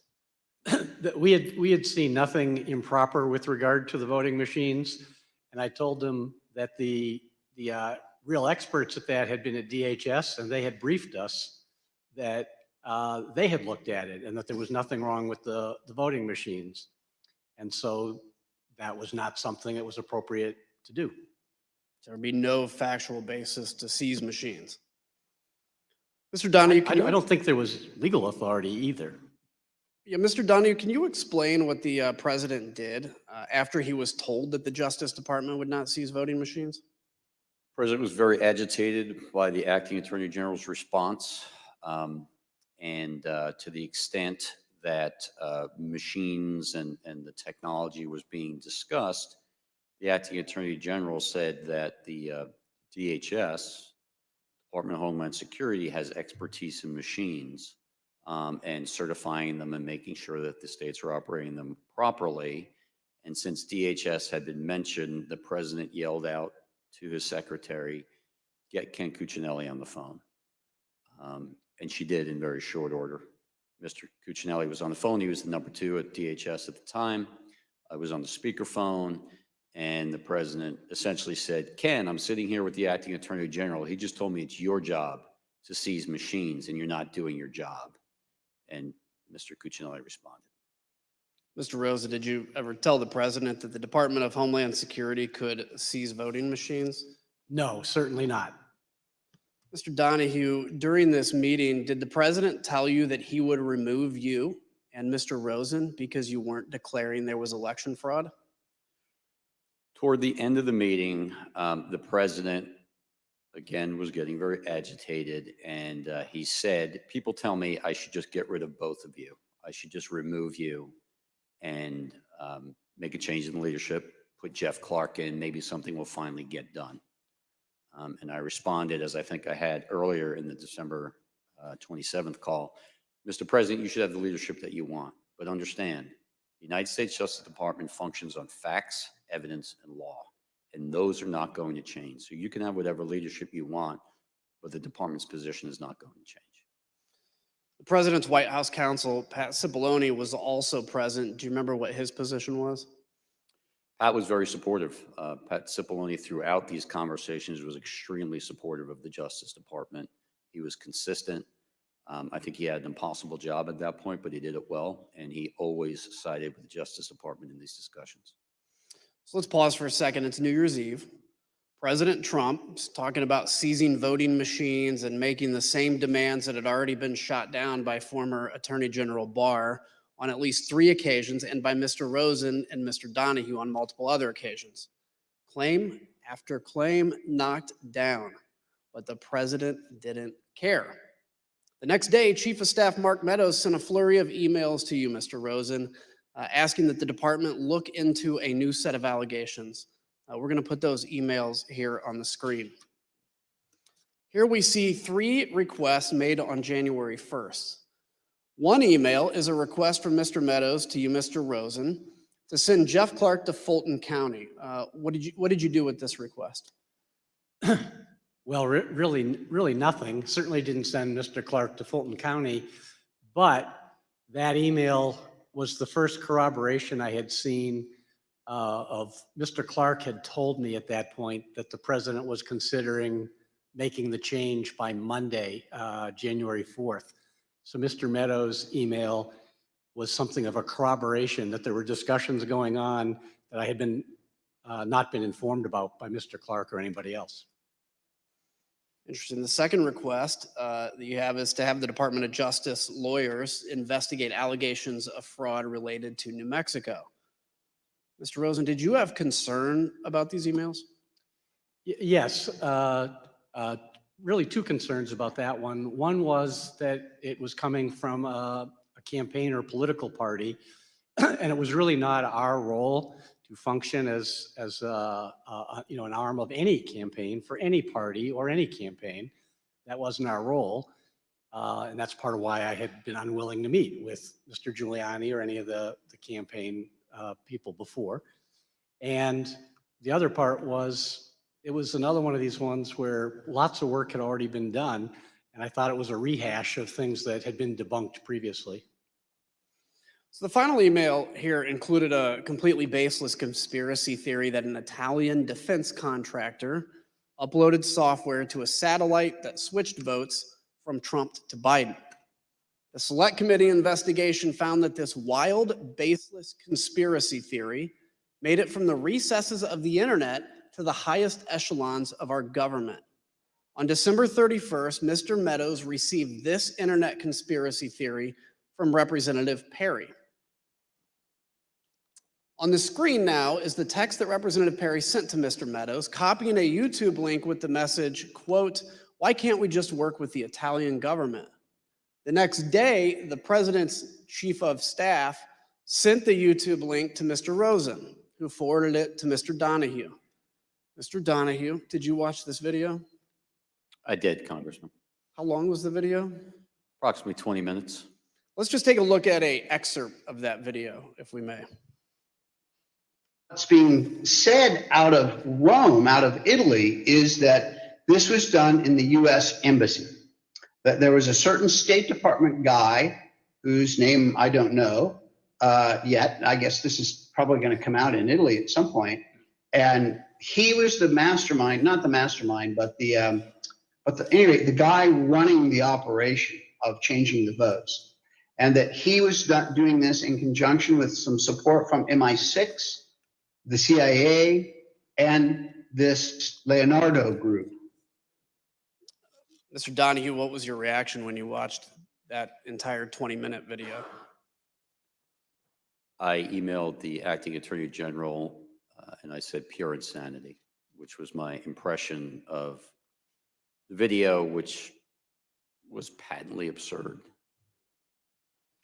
Mr. Rosen, you were asked by Mr. Meadows to meet with Mr. Johnson, who is the person in that video. What was your reaction to that request? So ordinarily, I'd get an email like this and there was no phone call. It would just, come over the transom. But this one, he called me, Mr. Meadows, and asked me to meet with Mr. Johnson.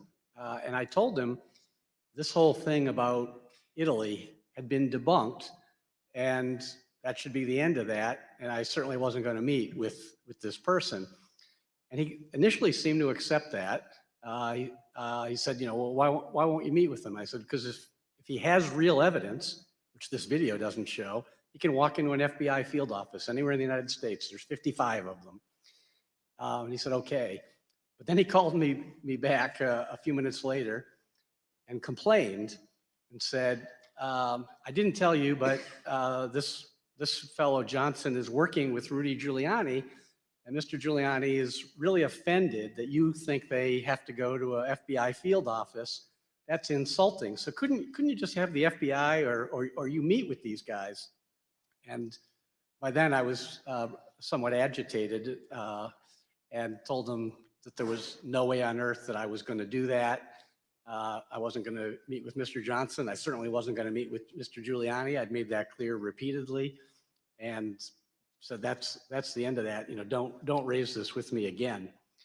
And so because Mr. Donoghue and I had been exchanging our views about this, I think it was 7:13 on a Friday night of New Year's Day, had run out of patience, and I sent the email that you're talking about, where I made pretty clear that I had no interest in doing anything further with this. Just to button this up, Mr. Donoghue, did you receive a follow-up call from a Department of Defense official about this conspiracy? I did. I believe it was that same day.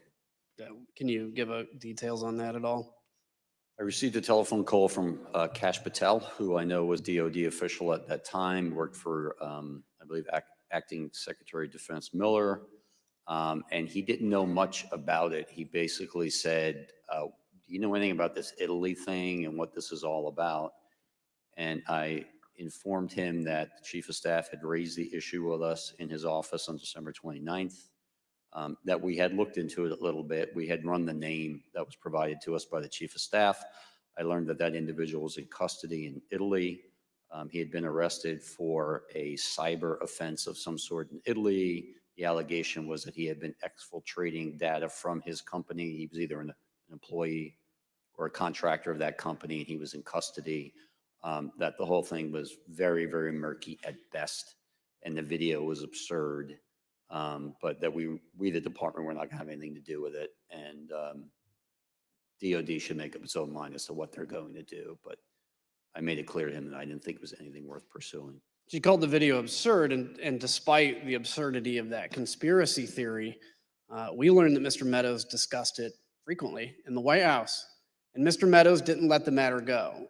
The request went from the Department of Justice to the Secretary of Defense, Christopher Miller. As you'll hear, Secretary Miller actually reached out to a high-ranking official based in Italy to follow up on this claim.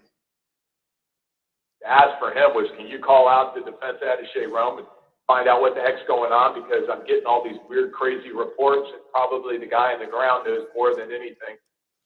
The Select Committee confirmed that a call was actually placed by Secretary Miller to the attaché in Italy to investigate the claim that Italian satellites were switching votes from Trump to Biden. This is one of the best examples of the lengths to which the President Trump would go to stay in power, scouring the internet to support his conspiracy theories shown here, as he told Mr. Donoghue in that December 27th call, quote, "You guys may not be following the internet the way I do." President Trump's efforts to this point had failed. Stonewalled by Mr. Rosen and Mr. Donoghue, President Trump had only one option. He needed to make Clark acting attorney general. Mr. Rosen, during a January 2nd meeting with Mr. Clark, did you confront him again about his contact with the president? And if so, can you describe that? So at this point, Mr. Clark had told us that the president had asked him to consider whether he would be willing to replace me, supposedly on a timetable by Monday, the 4th. And so I had told Mr. Clark I thought he was making a colossal error in judgment, but I also hoped to persuade him to be more rational and to understood what we had understood, that there's not a factual basis for the fraud assertions that are being made.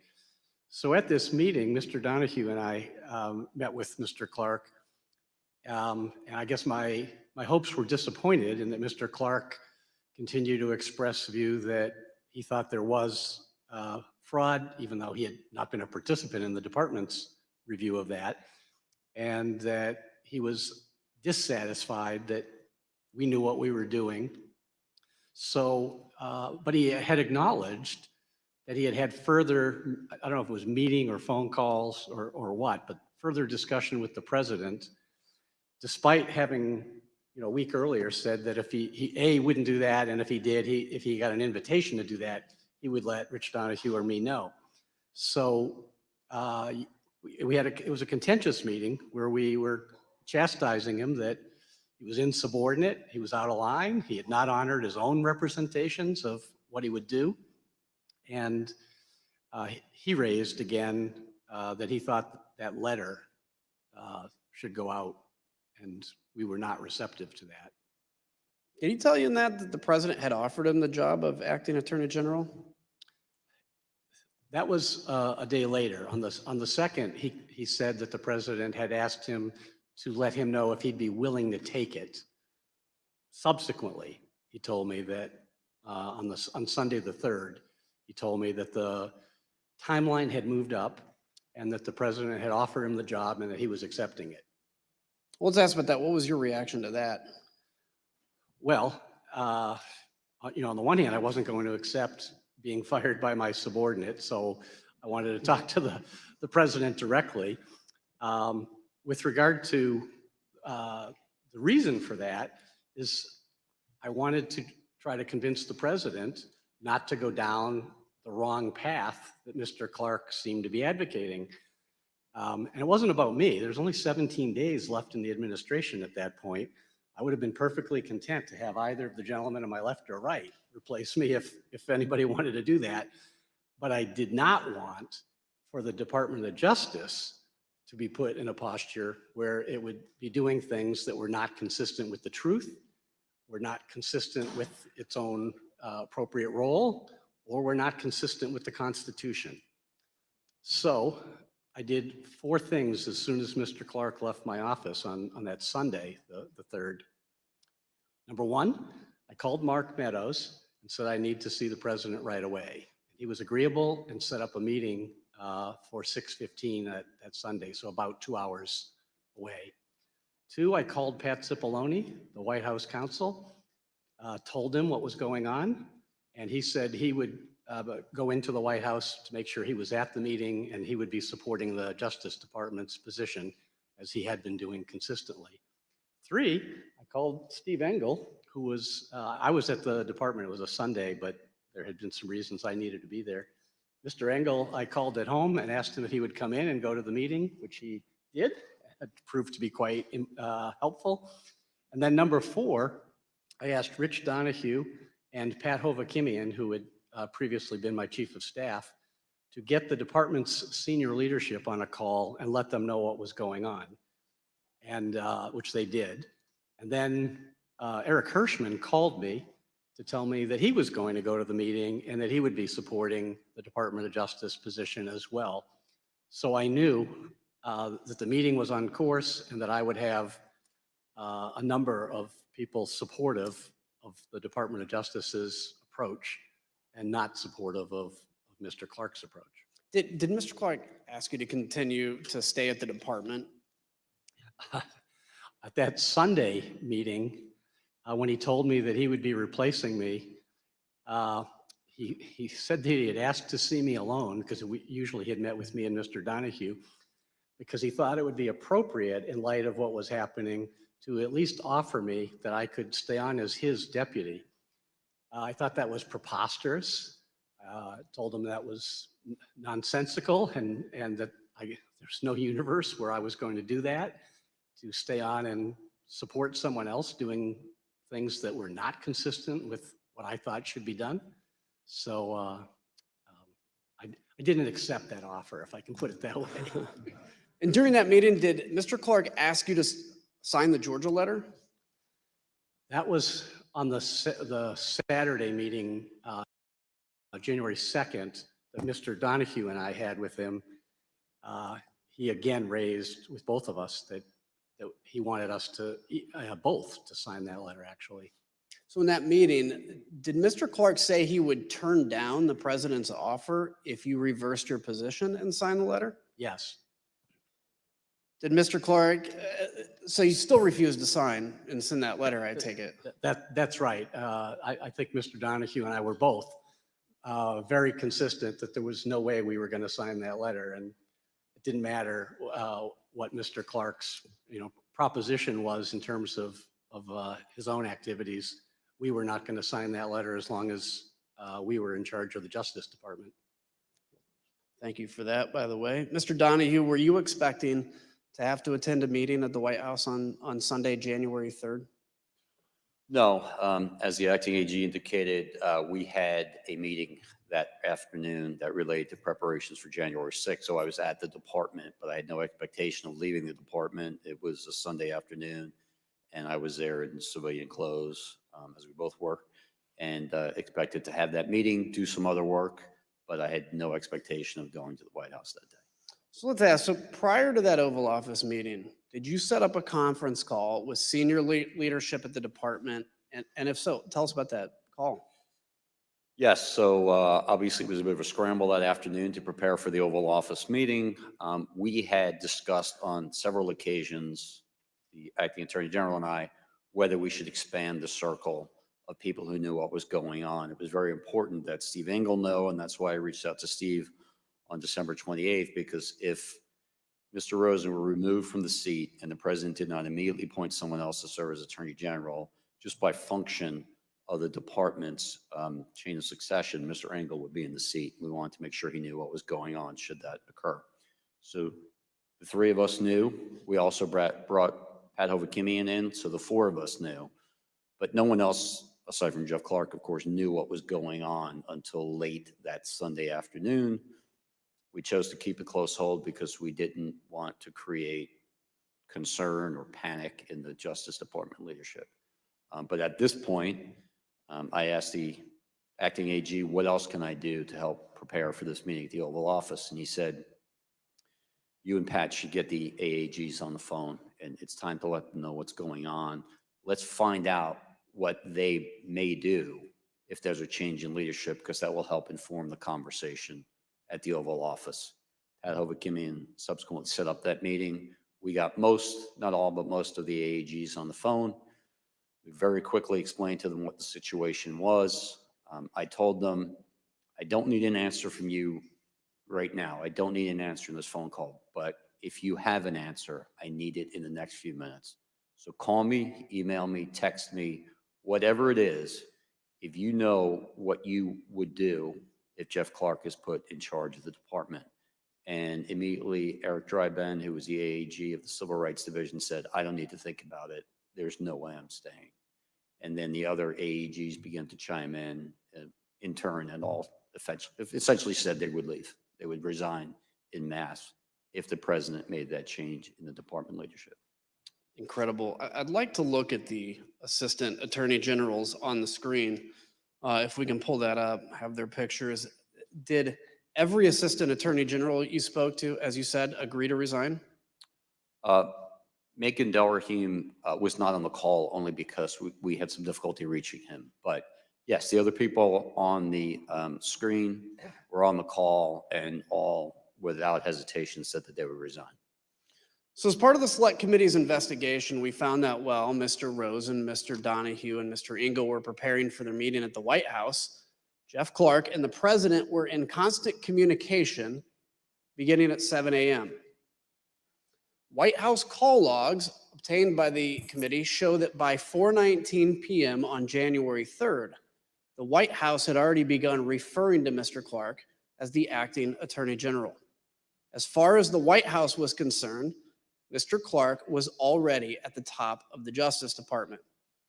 2 hours later, DOJ leadership arrived at the White House. The Select Committee interviewed every person who was inside the room during this Sunday evening Oval Office meeting. Mr. Cipollone told the committee that he was, quote, unmistakably angry during the meeting and that he, along with Eric Hirschman and Mr. Donoghue, quote, forcefully challenged Mr. Clark to produce evidence of his election fraud theories. Mr. Rosen, can you describe how that meeting started? Yes. So after some preliminaries, so Mr. Meadows had ushered us all in, and then he left. So Mr. Cipollone did some introductions and things. So after some preliminaries, the president turned to me and he said, well, one thing we know is you, Rosen, you aren't going to do anything. You don't even agree with the claims of election fraud. And this other guy at least might do something. And then I said, well, Mr. President, you're right that I'm not going to allow the Justice Department to do anything to try to overturn the election. That's true. But the reason for that is because that's what's consistent with the facts and the law. And that's what's required under the Constitution.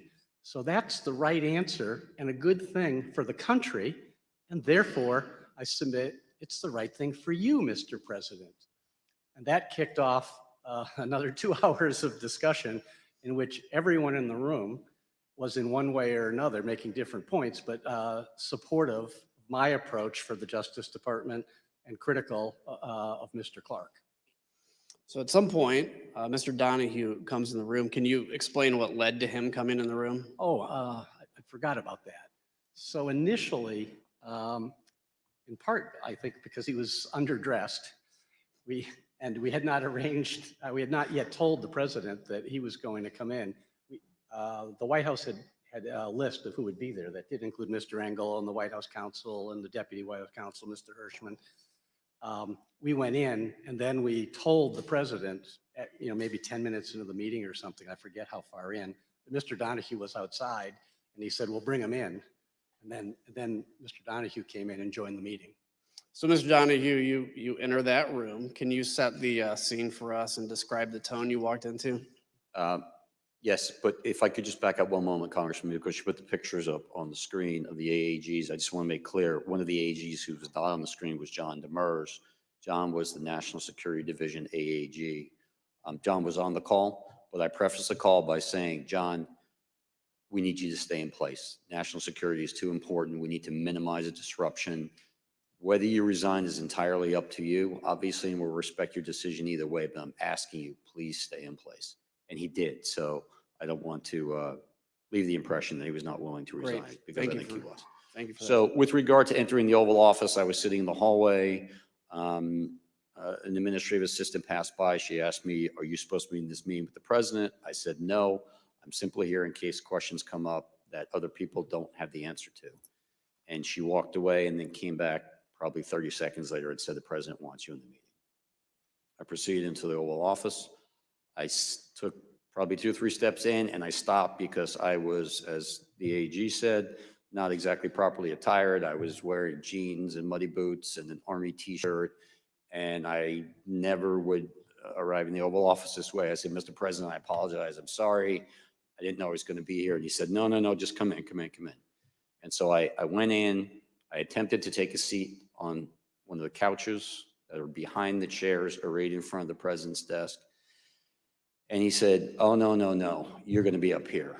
And everyone kind of laughed. And they moved the chairs a little bit, someone from the White House counsel's office picked up a spare chair and put it directly in front of the president, and I took that seat.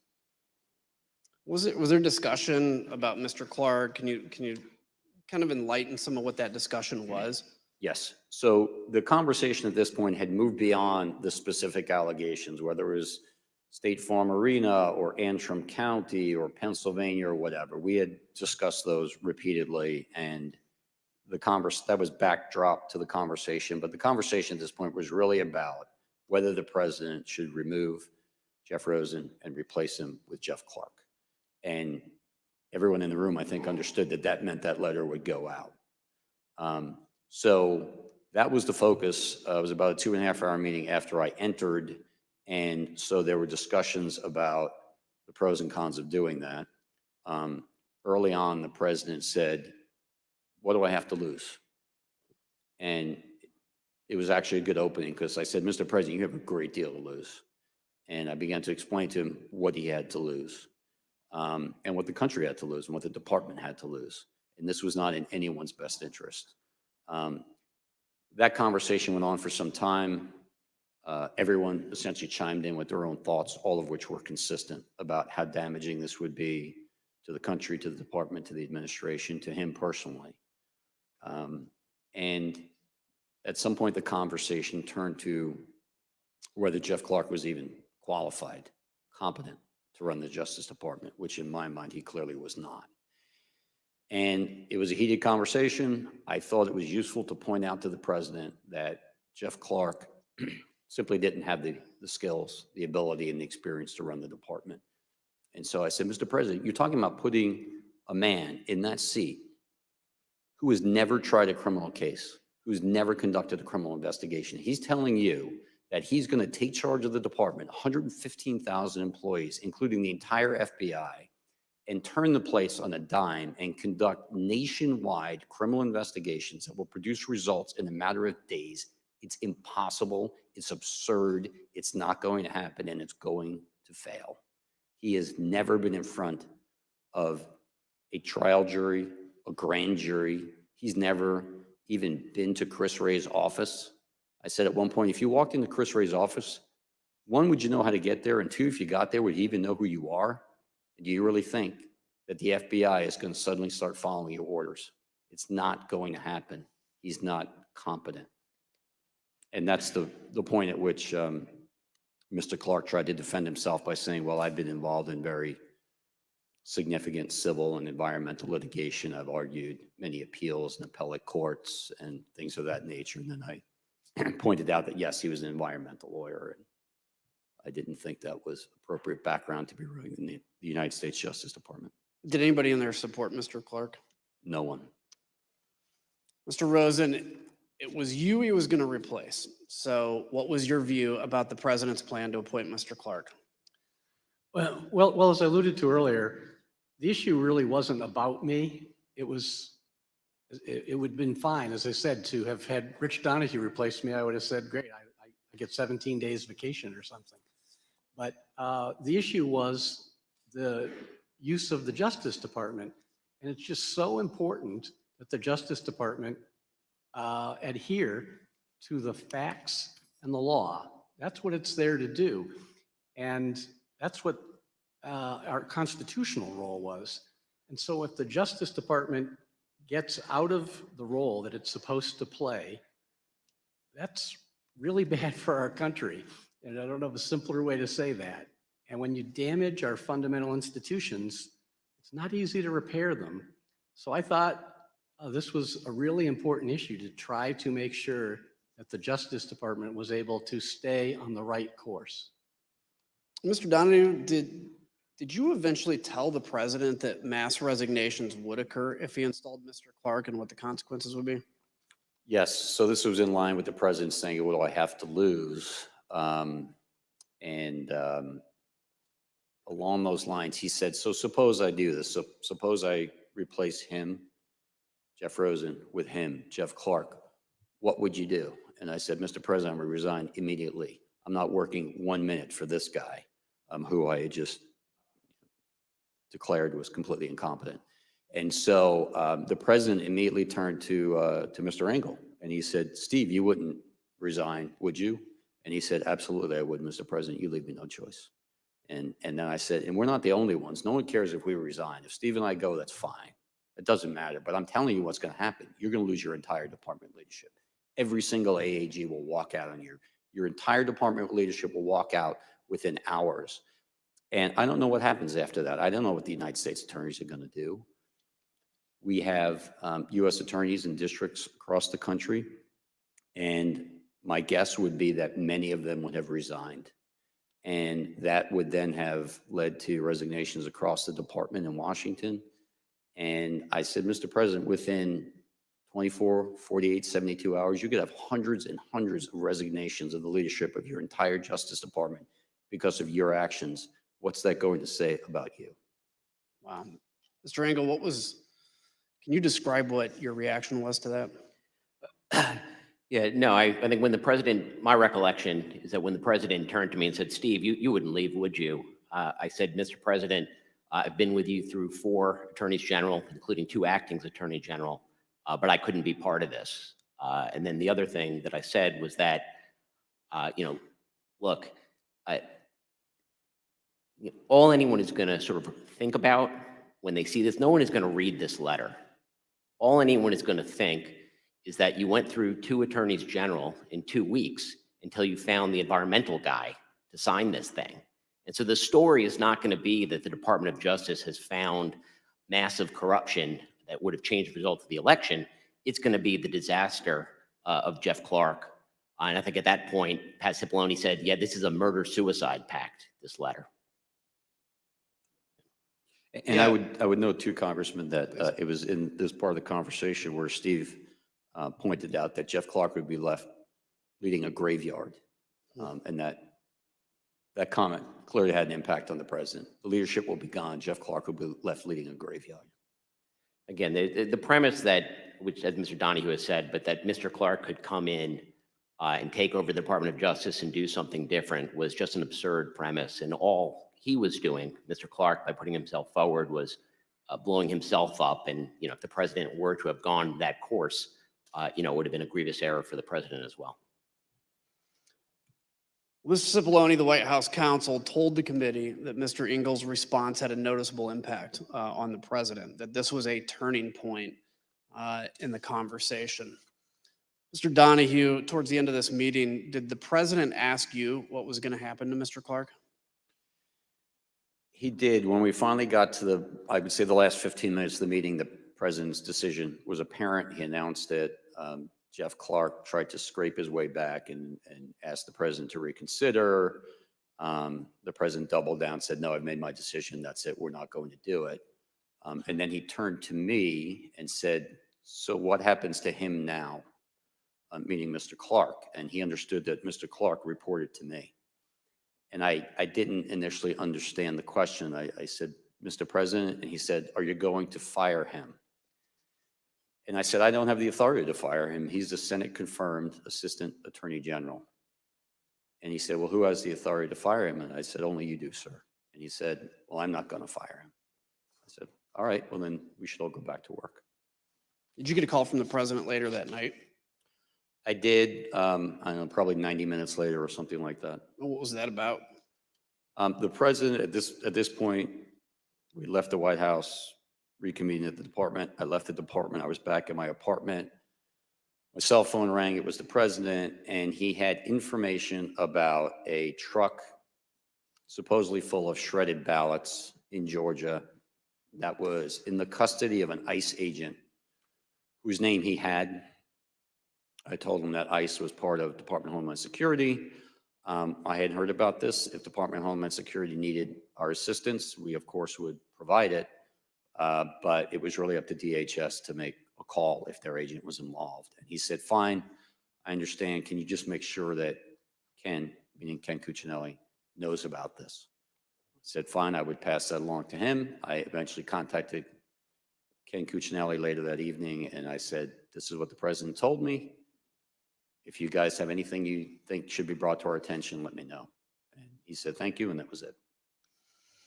Mr. Cipollone left the meeting convinced the president would not appoint Mr. Clark, but he didn't think the president had actually accepted the truth about the election. Sure enough, all the same debunked theories appeared in his speech at the Ellipse 3 days later. In the state of Arizona, over 36,000 ballots were illegally cast by non-citizens. 11,600 more ballots and votes were counted, more than there were actual voters. You see that? In Wisconsin, corrupt Democrat-run cities deployed more than 500 illegal, unmanned, unsecured drop boxes, which collected a minimum of 91,000 unlawful votes. Mr. Donoghue, Mr. Rosen, Mr. Engel, and others stopped President Trump's efforts, at least temporarily. Yet the message President Trump and his Republican allies pushed throughout December made its way to his supporters anyway. And they kept up the pressure campaign on the way to storming the Capitol on January 6th. Mr. Rosen, were you at the Department of Justice on January 6th? Yes, I was there all day. Once the Capitol was under attack, I understand that you communicated with fellow cabinet members and Capitol Hill leadership. Can you tell us who you spoke to? Yeah, I was basically on the phone virtually nonstop all day. Some calls with our own DOJ folks, some with cabinet counterparts at DHS and Defense and the Interior, some with senior White House officials, and with a number of congressional leaders. I received calls from Speaker Pelosi, from Leader McCarthy, from Leader Schumer. I believe Leader McConnell's chief of staff called, a number of other members of Congress as well. And the basic thrust of the calls with the members of Congress was, there's a dire situation here, and can you help? And I reported to them that we were, on a very urgent basis, sending help from the department. We wound up sending over 500 agents and officers from FBI, ATF, and the U.S. Marshals to assist with restoring order at the Capitol. So had a number of calls. As I say, it was more or less nonstop all afternoon. Did you speak to the vice president that day? Yes, twice. No, please go ahead. Well, I was going to say the first call was a one-on-one discussion, somewhat akin to the congressional leadership calls, updating him on what we were doing to assist. And the second call was a conference call around 7 o'clock with the vice president, congressional leaders, senior White House staff, some other cabinet officials, to address that order appeared to be close to being restored, but security still being determined. And the question being, what time could the Congress reassemble? And the answer was 8 o'clock, and thankfully Congress did reassemble and complete its constitutional duty. There was one highlight of that second call with the vice president, which is Mr. Donoghue had gone to the rotunda of the Capitol to be able to give firsthand account, and was able to tell the folks on the call, including the vice president, that we thought 8 o'clock would work. Did you speak to the president on January 6th? No, I spoke to a number of senior White House officials, but not the president. Mr. Donoghue, on January 6th, we know from Mr. Rosen that you helped in the effort to reconvene the joint session. Is that correct? Yes, sir. We see here in a video that we're going to play now, you arriving with your security detail to help secure the Capitol. Mr. Donoghue, 30 minutes after you arrived at the Capitol, did you lead a briefing for the vice president? I'm not sure exactly what the time frame was, but I did participate in the call and participate in briefing the vice president as well as the congressional leadership that night. Yes. And where'd you conduct that call at? I was in an office. I'm not entirely sure where it was. My detail found it because the acoustics in the rotunda were such that it wasn't really conducive to having a call. So they found an office. We went to that office, and I believe I participated in 2 phone calls, one at 1800 and one at 1900 that night from that office. What time did you actually end up leaving the Capitol? I waited until the Senate was back in session, which I believe they were gavelled in a few minutes after 8 p.m. And once they were back in session and we were confident that the entire facility was secured and cleared, that there were no individuals hiding in closets or under desks, that there were no IEDs or other suspicious devices left behind. I left minutes later. I was probably gone by 8:30. And Mr. Donoghue, did you ever hear from President Trump that day? No, like the AAG, the acting AG, I spoke to Pat Cipollone and Mark Meadows and the vice president and the congressional leadership, but I never spoke to the president that day. So in today's hearing, showcase the efforts of the Americans before us to stand up for democracy. Mr. Rosen, Mr. Donoghue stayed steadfastly committed to the oath they take as officials in the Department of Justice. On January 6th itself, they assisted during the attack while our commander-in-chief stayed silent. Their bravery is a high moment in the sordid story of what led to January 6th. My colleagues and I up here also take an oath. Some of them failed to uphold theirs and instead chose to spread the big lie. Days after the tragic events of January 6th, some of these same Republican members requested pardons in the waning days of the Trump administration. 5 days after the attack on the Capitol, Representative Mo Brooks sent the email on the screen now. As you see, he emailed the White House, quote, pursuant to a request from Matt Gaetz, requesting a pardon for Representative Gaetz, himself, and unnamed others. Witnesses told the Select Committee that the president considered offering pardons to a wide range of individuals connected to the president. Let's listen to some of that testimony. And was Representative Gaetz requesting a pardon? Believe so. The general tone was, we may get prosecuted because we were defensive of, the president's positions on these things. The pardon that he was requesting, was as broad as you could describe. From the beginning, I remember he's from the beginning of time up until today, for any and all things. He mentioned Nixon, and I said Nixon's pardon was never nearly that broad. And are you aware of any members of Congress seeking pardons? I guess Mr. Gaetz and Mr. Brooks, I know, have both advocated for there to be a blanket pardon for members involved in that meeting, and a handful of other members that weren't at the December 21st meeting as the preemptive pardons. Mr. Gaetz was personally pushing for a pardon, and he was doing so since early December. I'm not sure why. Mr. Gaetz had reached out to me to ask if he could have a meeting with Mr. Meadows about receiving a presidential pardon. Did they all contact you? Not all of them, but several of them did. So you mentioned Mr. Gaetz, Mr. Brooks. Mr. Biggs did. Mr. Jordan talked about congressional pardons, but he never asked me for one. It was more for an update on whether the White House is going to pardon members of Congress. Mr. Gomer asked for one as well. Mr. Perry asked for a pardon too. I'm sorry, I need to cut you off. Mr. Perry, did he talk to you directly? Yes, he did. Did Marjorie Taylor Greene contact you? No, she didn't contact me about it. I heard that she had asked White House Counsel's Office for a pardon from Mr. Philbin, but I didn't frequently communicate with Ms. Greene. Are you aware of any conversations or communications regarding the possibility of giving Congressman Matt Gaetz a pardon?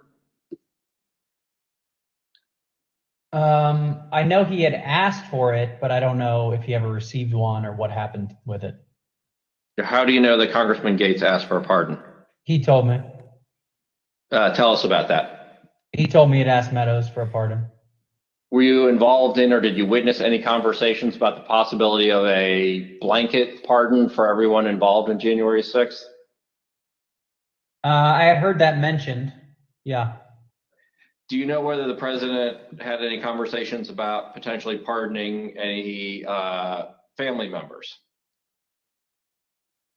I know he had hinted at a blanket pardon for the January 6th thing for anybody, but I think he had for all the staff and everyone involved, not with January 6th, but just before he left office. I know he had talked about that. The only reason I know to ask for a pardon is because you think you've committed a crime. Thank you, Mr. Chairman. I yield back. I want to thank our witnesses for joining us today. The members of the Select Committee may have additional questions for today's witnesses, and we ask that you respond expeditiously in writing to these questions. Without objection, members will be permitted 10 business days to submit statements for the record, including opening remarks and additional questions for the witnesses. Without objection, the chair recognizes the gentleman from Illinois for a closing statement. Thank you, Mr. Chairman. The Justice Department lawyers are not the president's personal lawyers. We count on them to be on the side of the law and to defend the best interest of the United States, not the best interest of any political campaign. That's how it's been since the department was founded soon after the Civil War. Justice Department lawyers are supposed to play it 100% straight. President Trump tried to erase his loss at the ballot box by parachuting an unqualified man into the top job at justice. It was a power play to win at all costs with no regard for the will of the American people. It was about ignoring millions of votes. Ignore them, throw them out, label them fraudulent, corrupt, illegal, whatever. Facts were clearly just an inconvenience. From the Oval Office, President Trump urged others to bring his big lie to life. He begged, just say the election was corrupt and leave the rest to me and the Republican congressman. He didn't care what the department's investigations proved. What good were facts when they would only confirm his loss? And it's no surprise that all the far-out, fully fabricated, whack job conspiracy theories collapsed under even the slightest scrutiny. That insanity went from the internet to the highest levels of government in no time. The bottom line, the most senior leadership of the Justice Department, from Attorney General Bill Barr to Jeff Rosen, his successor and his deputy, Rich Donoghue, everyone except Jeff Clark, was telling President Trump the very same thing. The conspiracy theories were false. The allegation of a stolen election was a lie. The data left no room for doubt, nothing to question. And the Constitution left no room for President Trump to change the outcome of the election. But we're here today because the facts were irrelevant to President Trump. It was about protecting his very real power and very fragile ego, even if it required recklessly undermining our entire electoral system by wildly casting baseless doubt upon it. In short, he was willing to sacrifice our republic to prolong his presidency. I can imagine no more dishonorable act by a president. We owe a great debt of gratitude to these men you've heard from here today. Real leaders who stood for justice when it was in grave peril, who put their country first when the leader of the free world demanded otherwise. They threatened to resign rather than corrupt our democracy. And thanks largely to each of them, President Trump's coup failed. Contrast that to Jeff Clark, who would do exactly what the president wanted. Say there was massive fraud, forget the facts, and leave the rest to President Trump's congressional friends.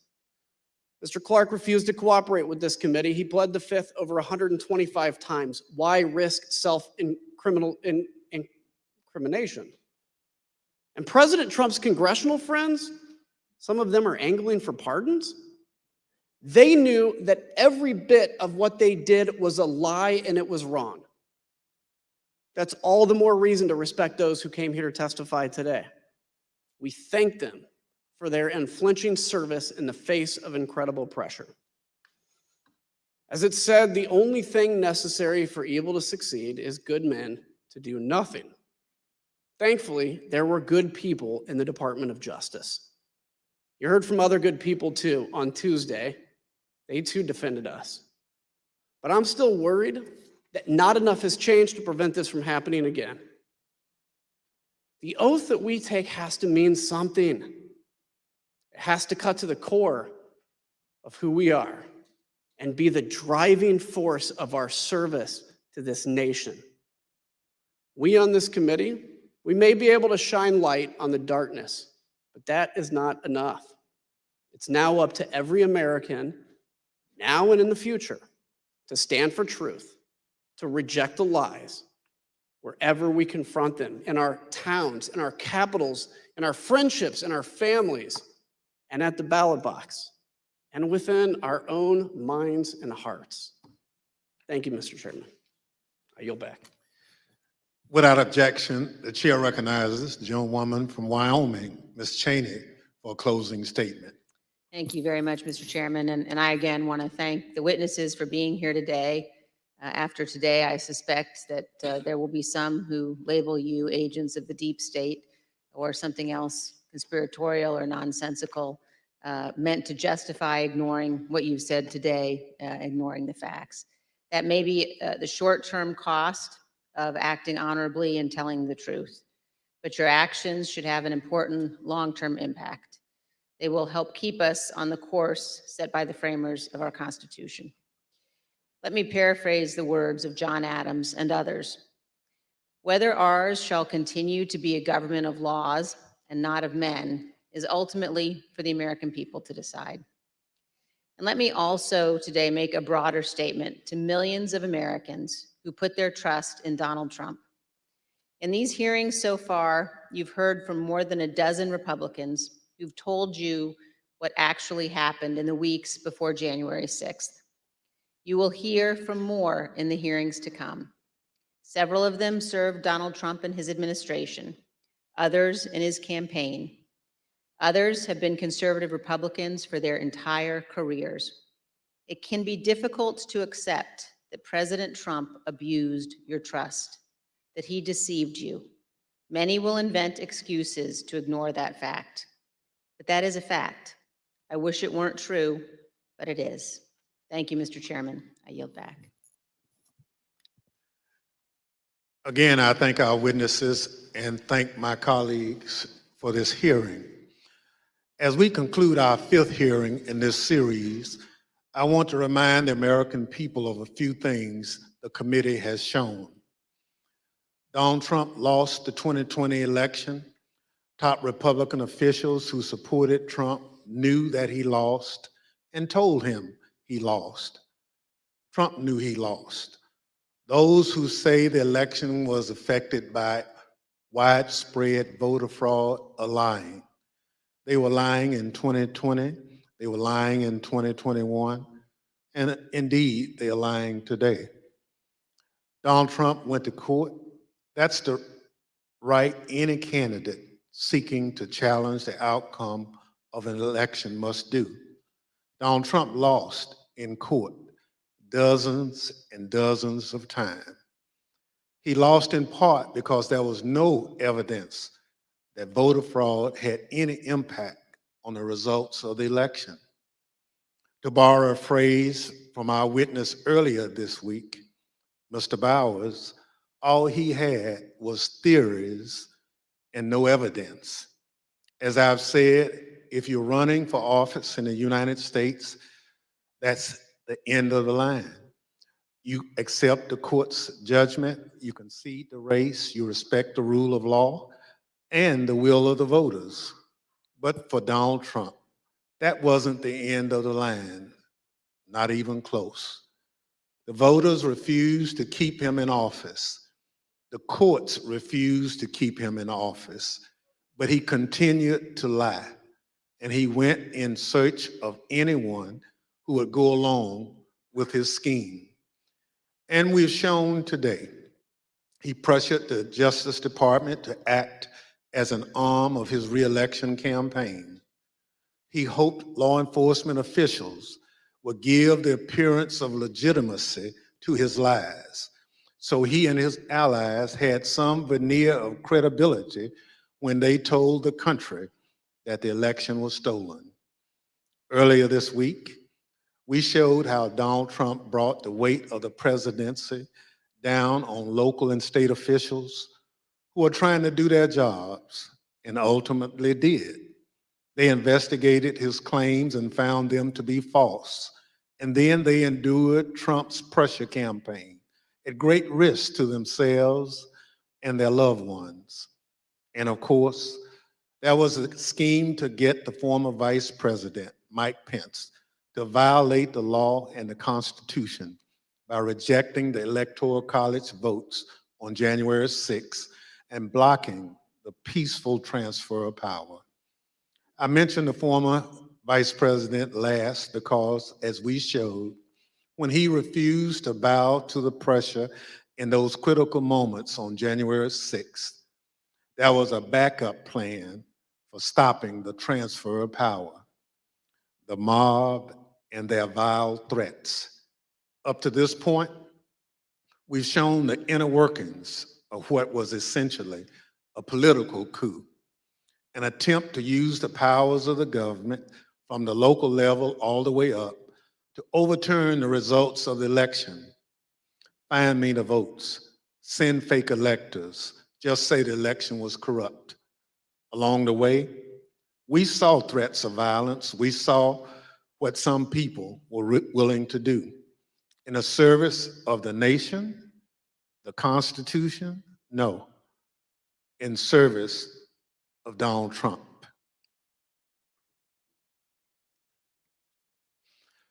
When the Select Committee continues this series of hearings, we're going to show how Donald Trump tapped into the threat of violence, how he summoned the mob to Washington, and how, after corruption and political pressure failed to keep Donald Trump in office, violence became the last option. Our investigation is ongoing. Those hearings have spurred an influx of new information that the committee and our investigators are working to assess.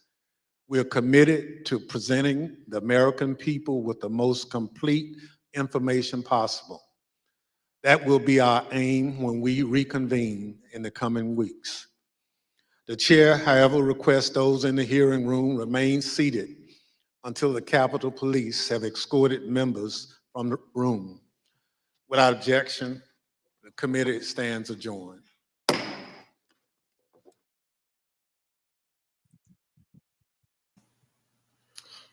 Wow.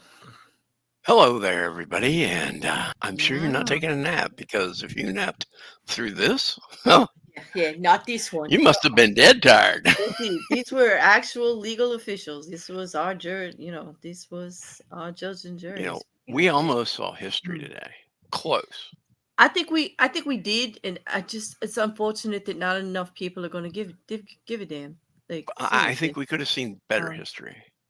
We could have, but When don't forget, they Representative are. Kinzinger said, these conspiracy theories, Yes, that came out of a Republican's mouth. theories, These conspiracy theories, this event, yes. No, I have to give that man, your theories. robot. Yeah, your robot. He almost said this conspiracy shit. He did. What? Okay. He's of an age I have to give him credit that he didn't and that he could have definitely. But well, that's I okay. have We'll mad give him a respect pardon. for him. No, Sorry, apparently they're pretty easy to get. You just plan ahead. Plan ahead. Yeah. No, Claire, can I get a don't. pardon for everything that I've For done up till now, and for anything I do in the future? on my channel, probably. Yeah. But anywhere else, hell no. No, I don't think it works like that. Bear rules, yeah, everybody gets a pass for a while. As long as you're entertaining about it. I don't care. But in the real world, no, Quiz, no. It don't work like that. It just don't work like that, boo. Sorry. Yeah, see, Jin's gonna give you a pardon. See, All right. we're lovable people. We So will if Jim try. Cook ever comes back to the States, I can kidnap him. Hell no, I'm leaving wherever you are. I am going to install a 27-foot margin between me, you, and Jim Cook. Like, I'm staying the hell away from that one. And I warn, and I shall actually go so far as to warn the rest of the people on YouTube and everybody who's listening to me. Yeah, if he gets anywhere near them, just back away. and Now run. that we've Run. lightened up the mood a little, Yeah, whew, we did, because that was heavy. That was very heavy. And I don't want to make it like it's not serious, because it absolutely is. I obviously y'all know I am serious about this if we're running these streams. They're not popular. I mean, you all will come and entertain us, and I appreciate that you're here to listen. But we are not the mainstream, are we? Because people are just not paying attention. And they're just like, I'm getting DMs that are saying, "Why are you wasting your time? Nobody cares about these." And I'm like, "That's the problem. that That's is the why." problem. Because nobody's giving a shit about this. This is serious, okay? I don't Mm, want it to die down. It's not that I want people to go against anyone unnecessarily, but do I want the truth out? Do I want to find out what the truth is? Do I want to see if perhaps something can be done so it doesn't happen again? Yeah, because it was very disrespectful to our law and order in the way things are done. It was just tossed aside, all precedent, all yeah, rule of law, all ways that we do things, just because they were throwing up. Let's just be clear, because they were throwing a hissy fit. They were and having a you know temper these tantrum. these Yeah. three men that testified today, they are going to Mm-hmm. get crucified Mm-hmm. starting, well, True. Mm-hmm. probably starting in 5 minutes. You Um, are roboting again. Are you? Is it? No, no. It's not your fault. I know. Just if you got your connection or something, just I, jiggle it, wiggle it. wiggle, wiggle, wiggle, wiggle. Okay, anyway, sorry. I But know I they're shouldn't going to say be things like that crucified. to you. They are They are. definitely going to be crucified for what they've done today. They are, but they are Um, standing up for themselves. Like, to see three people from our Department of Justice actually saying, no, it was not the right thing to do. We didn't care what happened to us. We were just saying no, united. We said, like, you can't do it like that. That's not how it's done. This is not the way we do things. Okay. There's a reason that we have to follow certain steps. There's a reason mhm. that we have to do it this way. And we're not going to let you sidestep it. And to find out that they're all united on it, based on law, Yeah, not just because they didn't like what he was saying, just right, based on right. law. Okay, just based on that's illegal, dude. Stop. Like, we're trying to protect you here. That's our job. You can't Yeah, interfere with this. Like, you can't. This, you can't just break the law just because you have the position that you have. It's just and really, to me, I mean, these three guys' testimony was so damning. But at the end, it's when they bring up the, the part about the pardons, because while we can claim that anybody who is claiming the Fifth Amendment doesn't necessarily implicate themselves criminally, if you're asking for a pardon, you've mhm. done something. There's never a reason to ask for a pardon if you haven't done anything. You can't get, This is true. you Like, can't why be in pardoned for advance? not doing anything. Okay, yeah. So, Nick Perry, what are you worried about? Like, this guy, what are you worried about? People, like, you're asking Well, for they're pardons. worried because they know exactly what they did. Well, then, They if they knew, know here's the thing: like, when you know what you did and you're worried about it enough to ask for a pardon, worried about it enough that you actually think you have to get some ducks in a row because something may come down. How about this? How about you go put on your big boy panties, okay, and just tell everybody about it.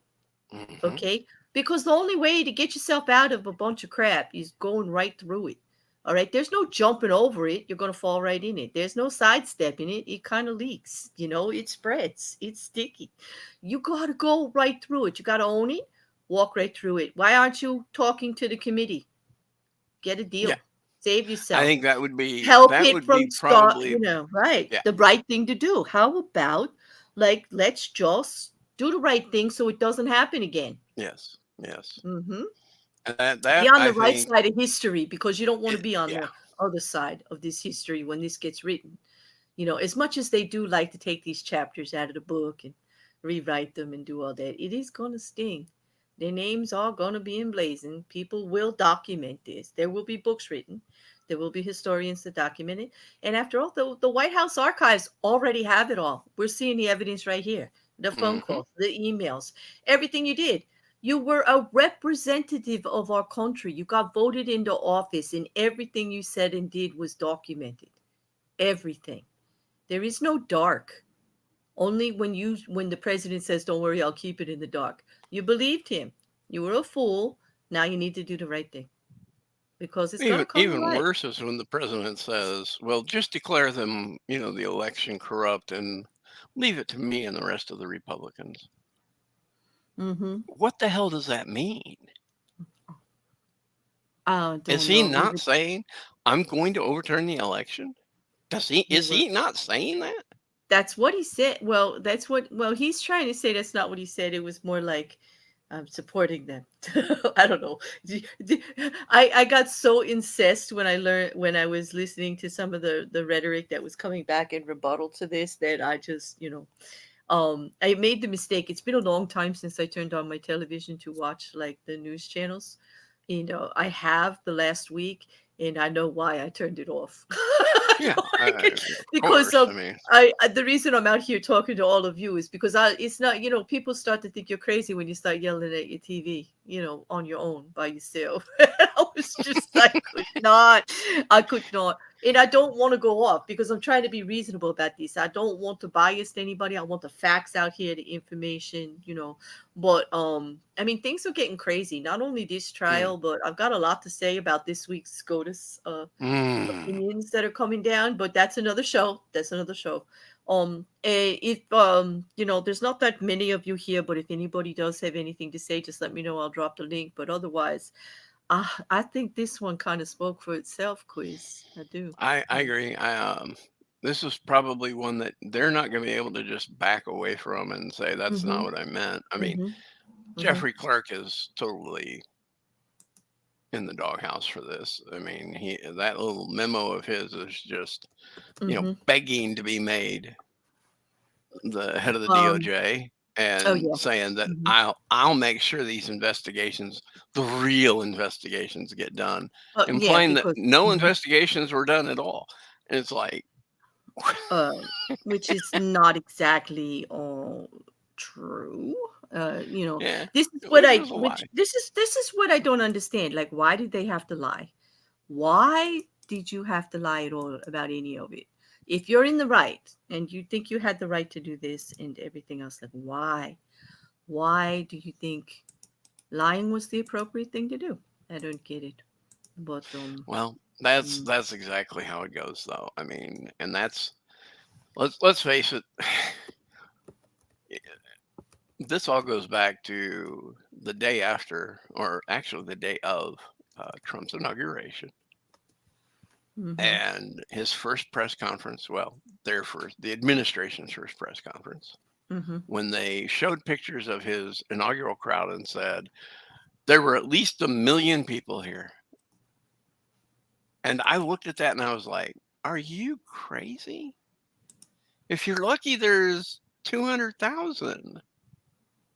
And then they said, well, this inauguration was bigger than Obama's. And I'm like, oh, now I know you're crazy.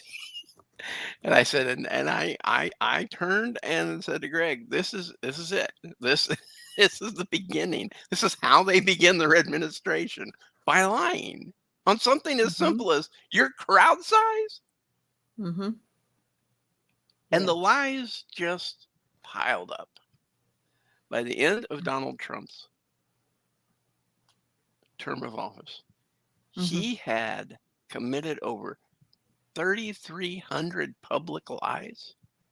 Oh, that was, the lie detector. You remember do you remember they ran it through the campaign, let alone the 4 years in office? Okay. But when they ran it through the campaign, it was hysterical. Well, then they continued to run it, like you said, while it was in the office. And it's true. Like, and he would say one thing and it could not. And here's the thing is that it's not like he didn't have people giving him the right information, which is like the most offensive part of it. What if it doesn't fit the narrative, then, we'll just say the exact opposite. Doesn't even cleverly like skid around it. Just outright says the exact opposite of the truth.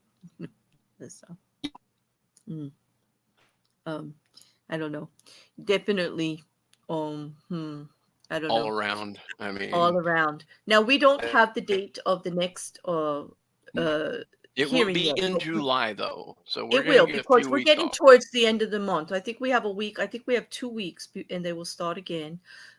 Keep your eye on SCOTUS opinions for the week. They're going to go out as of Friday. It will be the last day. And I would have mentioned it's going to get even hotter tomorrow. And see what's going to happen there. We'll maybe Quiz and I will be back with something during the hiatus. Maybe not. We'll see.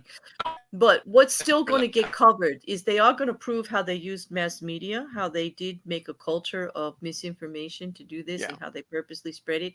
They are going to take the other part of it up too. They're going to go into the intimidation tactics and how they It's like I held said, back the appropriate information, how they tried to hold back the investigative reports into the elections, how they had to try not to release that information. and I am hoping that soon the Georgia grand jury will announce his indictment. You know what? There are several states that have real issues with him, and they could. We'll see. I think I think everyone's they're just waiting. holding it because of this, I because think of the they will committee see. hearings. Yeah, and I hope that the climate of disinterest is not what's going to weigh in. I hope just the right and wrong of the whole situation is what matters most. Yeah. But to tell you the truth, on that, I posted the link for the Starsky Ukraine update stream that we do over at the Shields. If you want to know what's going on with that, Operator Starsky is a wealth of information on what's really going on there. Boots to the ground. Is that the saying? I don't know. I'm just a bear. Boots on the ground. Boots on the ground. He knows. It's an informative stream. They're trying to do some good there, and they are. It's a very popular stream. You can ask questions, right to respectful questions, not exposing questions of respect of Operator Starsky's. While we're over there, several of our mods are shills over there. I'll be over there helping with helping get questions into the room too. I see you And all I there. won't be, so you can No, go there Quiz and has not got a worry date. about me. Yeah, Quiz has got a No, date. I don't. I just yeah, I've I got know, medical well, reasons why I can't be in streams like that. So no, I don't blame you. And then everybody's got to do what they got to do. Well, I just wanted to let them know where we're all going after. Thank you all for being here, and we'll keep you updated. The only way, those of you that are saying how frustrating it is that people aren't paying attention, just share the playlist, share the stream. Yeah. The playlist, at least we're not talking over the hearing. They'll hear the hearing word for word. They'll hear the evidence and see it because we're not talking over it. They may not like our opinion, but they'll at least hear the evidence and stuff. Feel free to share it. If you need any other form of it, hit me up and I'll get it to you. But I think it's important, like you all do. It is not just here in America, it's everywhere. It definitely is. Thank you, Godless Granny, for being here. I need to talk to you. I'm going to DM you soon. Oh, things are getting kind of politically lit, aren't they, my dear? Oh, kind of crazy. But on that, I think you have anything else to say, Quiz? Last words? just pardon me, everyone, please, for anything I've done. Just pardon me. No, don't. It's illegal. Like, what's he doing? He's like Trump 2.0 all of a sudden. What am I going to do with him? Anyway, I mean, we'll if the see. president can ask for pardon for his whole life, why can't I? Yeah, right? I don't know. Maybe. But on that, thank you all again. He's not getting a pardon from me for this, but anyway, we'll see. Sorry, Quiz.